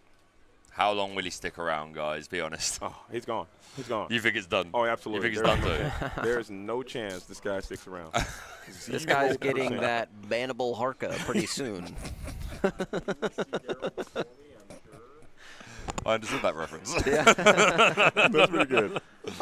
Shout out to Bannable Harker. Yeah, great guy. Another Team Maelstrom member. Yeah, absolutely. Oh, he's gone. Ex-content creator as well. I miss your content, Bannable. What's going on, man? And now What's going on, Bannable? You missed one Chicha, but now you're going to draw with 2 this time. Yep, makes up for it. Doubling up here on the Chichas. I missed one, so I better play another to get that extra card. But this board just looks rugged and dependable, certifiably insane with the Chicha and the double Flaversham up and active. We got 4 ink. Look like you might maybe potentially think about singing a Zeus here. Got a little raid in the Twitch chat. Thank you so much. So we got a raid. Yo. Panda Requests, a party of 8. We appreciate you. Thanks for coming. Shout out to Panda Requests. I love their over. channel. They're always out there opening some packs, ripping big on the boosties. Hopefully, had a great stream. Let's go. This is the finals of the Infinity Tournament. So that's why you see these Flavershams on your screen. This is not a drill. Yeah. These Do not adjust your TV sets. You may have seen a jump scare. Imagine the Raiders coming in like, what is this? I'm out of here. He was. It's happening again. He was like the Bruno undetected uncle. They actually did reprint him. Just didn't tell anyone. In the matter, you didn't hear? Oh, could you imagine if we opened Fabled and it was just in there, like no word, one like. said anything. Oh my gosh! Dude, But I like, lose my mind. we fixed it. It's a 1-5. I think they should have made him weaker. I think 1-3 is enough, dude. Well, if Give he me just a drew break. 1 card, I think he's probably pretty fair. Yeah, 1 card. Yeah. 1 card. Even at 1-6, 1 card, get him out of my life.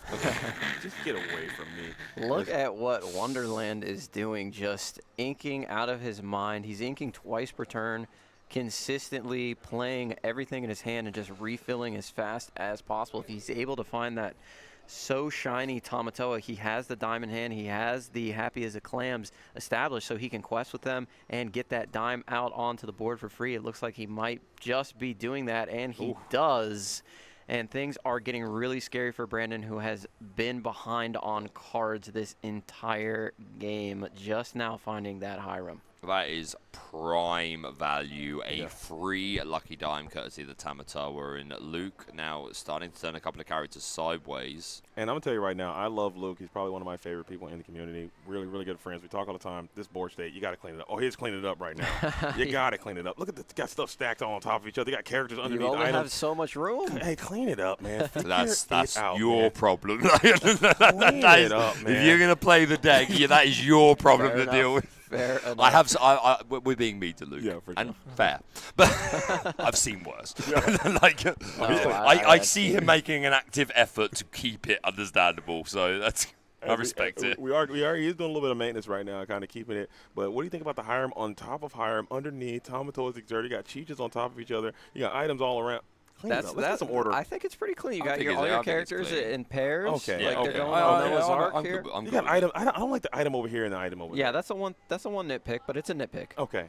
We're being. Well, maybe I'm being too critical on my good homie there, as we are going we to have send a Sapphire Coil and a Sisu in hand. Uh-oh. Gulp. Yep. He's going to hit the whole board here because he was able to ink Oh, twice. you talked about a jump scare, JDZ. That's a jump scare right there. The JDZ's Caesar with second powered favorite sibling. card. Oh, so you got That's another one. I see you got a lot of characters there. Be a shame if someone just Put him on swept the them list. away. Sisu might need to be on the list, but we need And look at Sisu. this. Nah, Sisu is You very need to fair have- and balanced. You need to have Sisu. And Look Quest at for these 4. Scrooges. Quest for 4, you cowards. that guy's a mess. dude. We're up to 11 now, and these Scrooges have been slowly, incrementally getting their way to 20 lore. That's insane. They're the only people that have exerted this. I think Hiram Those two Scrooges have gained 5 each, and the Hiram quested for 1. That's insane. What are the chances? Scrooge just doing the heavy lifting. Scrooge This is an game number 1, by the way. adventurer. He goes on quest quite every episode. He's quite resourceful. Yeah. And he also As can- here comes Luke's own And Scrooge. Wonderland seems to agree. They're doing so well for you. I'm going to throw down one of my own. We're sending an That's a Along big Came miss. Zeus to the bottom, and we miss entirely. Would love to have that for this Sisu, but does he have an answer Did he for it? find, was there a big Tamatoa in there? What did he snap? What did he nab off of that? He got nothing off Nothing. that It's a Scrooge. It's I'm an sorry. item or I'm nothing. losing my mind. I'm sorry. I thought it was the but he did get the one. Tamatoa, so that's huge. There's one. That's huge. We don't have enough to there's a lucky quite time. go nuclear right now, but we're getting closer. We are, and there's a second lucky dime in hand. We're building up quite a lot of items. You can't go brazy. You can't get loose and active. Oh, we have a little bit of jam shit. Look at over there. Wonderland just doing some math here on Brandon's side, counting things out. Shaking his finger at Brandon. He Yes, has son 6. of a gun. He's got 6 on board. He does have the Zeus, and the Sisu is removed. That's what he needed. If Brandon was able to establish a lucky dime next turn and that was not removed, it would have been game as the second lucky dime comes down for Wonderland. So now you're trying to set yourself up for a Tamatoa double blast dime maneuver. Very powerful and rare and indigenous play. If you can pull it off, putting yourself in a comfortable position. Brandon would love to see a hideaway here. I don't think people are playing Cusco hideaway type technology in this format. No, right now. then Alice is the new meta, mate. I missed it. Yeah, man. Alice accidentally adrift, who allows you to put an item into their players. Well, I think it has to be an opponent. You can't ramp yourself. Oh, he found another though off the top. Yep, can put those items into the inkwell and has a secondary ability that can lower strength by 2. So really synergizes well with what this deck wants to already do. I think this Alice is a great addition to the deck. For sure. 1000% agree. And now we are going to send another popsicle down to the item pile, getting Moore's Workshop to trigger. Yeah, did he already do it? Did he trigger the Oh, board? yeah, there he you go. did. There's the trigger, and there's the second card. It's another Sapphire Coil. You can do we're going to chomp first. Make that decision. You got another Sisu. Look at this card draw, man. Like, this is, like, it's insane. It's so crazy. It's insane. They're not even playing Amethyst. What's happening? Oh, my goodness. There's not a single Merlin rabbit on the board. This needed to change. So I'm glad that they did come in with the patch there and get rid of that. This is too much. This is a bit. This is game 1, but, like, we say it's too much. This game's awesome. This game is amazing. It is. It absolutely is. This game is amazing. Maybe it's too powerful, but it's awesome. But I like it. Keep in mind, though, we have 45 minutes to be out of here completely. That's including teardown and breakup, so we might have to make some plans. Does it? It does. We have to be out of the ball. You want a cool time now? We might need to figure that out. Because we have 45 minutes left. We are still in game number 1, and we have probably about another 10 minutes left in this game. We're going to be finishing this finals in Arby's. Yeah, let's take a picture of the board state. Let's move it on over. Please, no Arby's. Please. Please, no Arby's. I'm begging you. A Taco Bell parking lot. Chat, JDZ is telling me that Arby's is trashed. Me and the Europeans that Arby's is trash. We saw an Arby's, and I was like, oh, Arby's. I recognize that name. And JDZ was like, let me tell you about Arby's. It's trashed here. It is literally bottom of the barrel. Is he right, chat? Or is he gaslighting me? Arby's is the worst of the worst. It is absolutely terrible. Let me know, chat. I need to know. If you can catch an Arby's on a good day, it's delicious. Just stop the cap, dude. Sometimes he's been catching them on bad days as we get another 20 beef sandwiches for $2.99. You can't beat it. It's value. Arby's, we got the meats. Yo, shout out to Katie from the Lord Keeper's Inn. She's in the building as well, holding it down. Rocked and rolled at CCS all day, still All rocking chat and rolling opinions. there. Arby's got them chatting. Like Arby's is only kept afloat by the Jamocha shake. The Jamocha shake does go crazy. Arby's stinks. Arby's beats Uncrustables. Oh, you're getting called out. Knock it off. Arby's is great and JDZ is wrong. Yo, was I denied the Arby's? Game's over. I turned around for a second. Oh, he had a double dime maneuver with the double Tamatoa. dime with Tamatoa. Okay, Brandon sorry. The game was over. Have I been tricked by JDZ? Is he like, yo, more Arby's for me? I'm not letting these Europeans get a sample of this. I'm trying to tell you right now, you guys go to Arby's, you will be disappointed. And Baker, I've gotten to learn a little bit more about you, and I don't want to tell you too much about your food preferences. You won't like it. I won't like it. You will not like it. Okay, all right. I'm telling you right now, you're going to go to Arby's, you're going to have a bad time, you're going to be disappointed, and you're going to be like, I don't want to do your Baker. I was about to say something bad, and I'm not going to do it. As Luke comes in with a rare and indigenous double dime dump, put out the Tamatoa, GG, no re, blast. We're out of there. And that play is very hard to break up without that. Alice to be able to put that dime down to the inkwell. I've got some news. You got news? The judges are saying we are going to do a hard cutoff early because we have to get out of the We have to do the pack up. So we are going 35 minutes past the hour, and we are going 2 turns. So if Brandon wants to win, he better do it in the next 15 minutes. I said we called it. This thing is fried. Luke was able to get the W off the top here on the play. He's going to be on the draw here for this game. We'll see if Brandon is able to get those Scrooges up and active a little bit quicker. They tried their best. They were moving and grooving. Can you imagine those Scrooges quested for 2? This game would have been over. Why the finals timed? Only because of the needs of the building that we are in, unfortunately. We were in here much past what we were meant to yesterday. Yeah.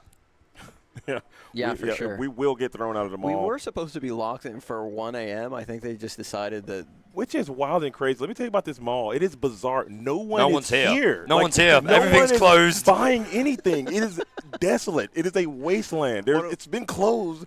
Shout out to Westminster Mall out here, but it's been closed all weekend. I haven't seen a single human being besides us. Besides the players, yeah. Let us be here and put some life in this facility, man. I bet it's like a freaking ghost type situation. You want the ghost to run around the mall and they don't want us to see him. That's what it is. Yeah. That's my theory anyway. I was ranting about this yesterday. I was so disappointed. Loving King, this mall, not it. Yeah. Except the coffee shop that cut 2 doors down. The ladies there have been lovely. They gave me a free coffee. But huge shout out to Andrew and the Bazooka Games, though. I'm taking another way from Bazooka Games here inside of the mall. Well, yeah, because it's open. They're not part of this criticism. They're open. They're literally the only thing that's open in this mall. It is the most strange and bizarre mall that I've ever seen.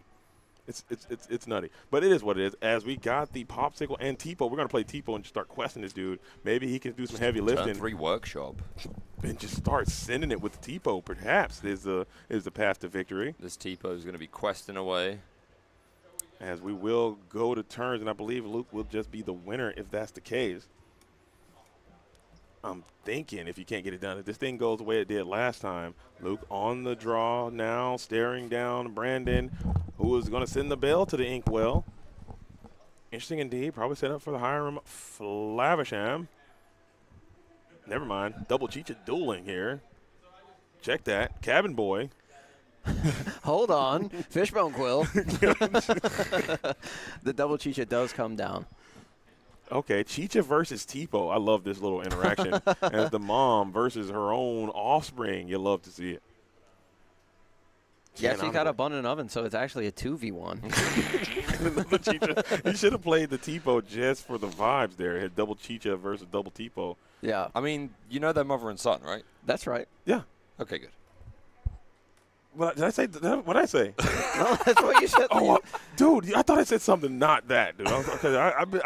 Let's get Pacha involved in this. Where dude, is his? Why is Pacha card? so mid, dude? He's just Pacha's getting no play. Do you leave Pacha Okay, alone, you're right. man? He is a good man, a good got a husband, good a soul. good father. Yeah. Like Pacha did nothing to you. He might be the most wholesome Disney character ever. Yeah. Kuzco treats him like literal trash, dude. It's trash here, dude. I think maybe we can do that on Not a Podcast. We can rate all of the Disney parents, maybe Disney dads, see who comes out on top. I think Pacha is S tier. It's Pacha. In terms of dads, what are the dads we talking about in Disney? Pacha. Triton kind of mid. I'll tell you who it's not. I'll tell you who it's not. Aurora's father. Honestly. Very mid. What a plan. Worst parents ever. Mufasa goes crazy as a dad. Mufasa's S tier dad. He's S tier dad. S tier dad. Oh man, there's not that many great dads out there now. I think about We got a great dad on the screen here, Luke Wonderland. Shout out to him. Yeah, he's a top tier dad. Top tier dad. I'm a pretty okay dad. I mean, I bet you are, bro. I'm A tier dad. I think. Amazing. I can believe that 100%. Yeah, I'm a pretty decent dad. I would like to think anyway. Maybe I'm mid. I don't know. We got a pretty mid uncle, don't you think? Scrooge is kind of mid. He puts his nephews into mortal danger quite frequently, but he does for no take them reason. on cool trips. Because he's paid. He doesn't need to do any of that. Like, why are you, like, doing all that? Yeah, at least Scar doesn't pretend to like Simba. Come on. Come on. The Tamatoa gets Zeused. What does that make you? A monkey's uncle. That's pretty good. That's pretty good. A monkey's uncle. That's pretty to good. practice my curtsy. That's pretty good, dude. Oh, Baker's so talented. Mate, Jeremy Irons is the king, brother. The literal king. Shout out to Alfred. Why? Because Jeremy Irons was Alfred in the DC Extended Universe. I gotta wake up. I gotta wake up. I gotta wake up, dude. I'm sleepwalking, dude. Yeah, you got to get my references, man, or I look like a fool in front sorry. of millions of people. I just got crickets on the Alfred reference. My bad. I'm sorry. I will just start agreeing next time. We got so many items on the Toxic board. agreement. Katie would have got it. Katie would have got that? Yeah. I'm sure she would have, man. Katie's switched on, locked in, laser focused on a whole different wavelength out there at CCS. I can't wait to get on Twitch and get back and rewatch some of that VOD that went down in that tournament. Just hear Liam and Katie out there getting loose, busy, and active. They also had Jebus in the building as well, Sauce K, and the amazing Brent Mukai was over there in the broadcast. Oh, mate, I'm so excited to rewatch the CCS stream for all the wonderful casters, for all the players. But Brent Mukai making his debut, absolutely. So, like, wonderful. Can't miss. That was his that was his second debut. He was in the event last weekend as well. Yes, he was. He was cooking, getting loose. You are right. Yeah, in L.A. with me. I was down I'm there. the worst, man. No, you're not the worst. You're the best. Worst. I need to apologize to Brent Mackay. Yeah. Although he did leave me stranded in the desert twice. So, like. And he helped me steal your lair. Man, that guy had us all doing so much in preparation for his card reveal. This man needs to start needs to start earlier. We need to get Brent his card reveals a little before everyone else. The man needs time. We need to get him the budget he deserves. I was shooting on location for months. Doesn't even put it out. Doesn't even finish it. I love that series. Hopefully he keeps doing that. I lost my Bulbasaur on the way back from the desert. Like, he didn't make it, bro. There's no water. Wait, as Lucas kind of popping off. He might be able to win this thing in time. Check these items. Yeah, and we got the Tamatoa. If this Tamatoa can live, you will win the game. Well, you may not win the game. There's a Sapphire Coil and a big Sisu in hand. So it ain't happening. Never mind. Forget I said The judges said hurry up, and Luke was like, I got you. I got you. I hope maybe Brandon just doesn't play the Sapphire Coil and the Sisu. Just like, let's just vibe it out, man. I'm not going to scoop, but you're going to have to take me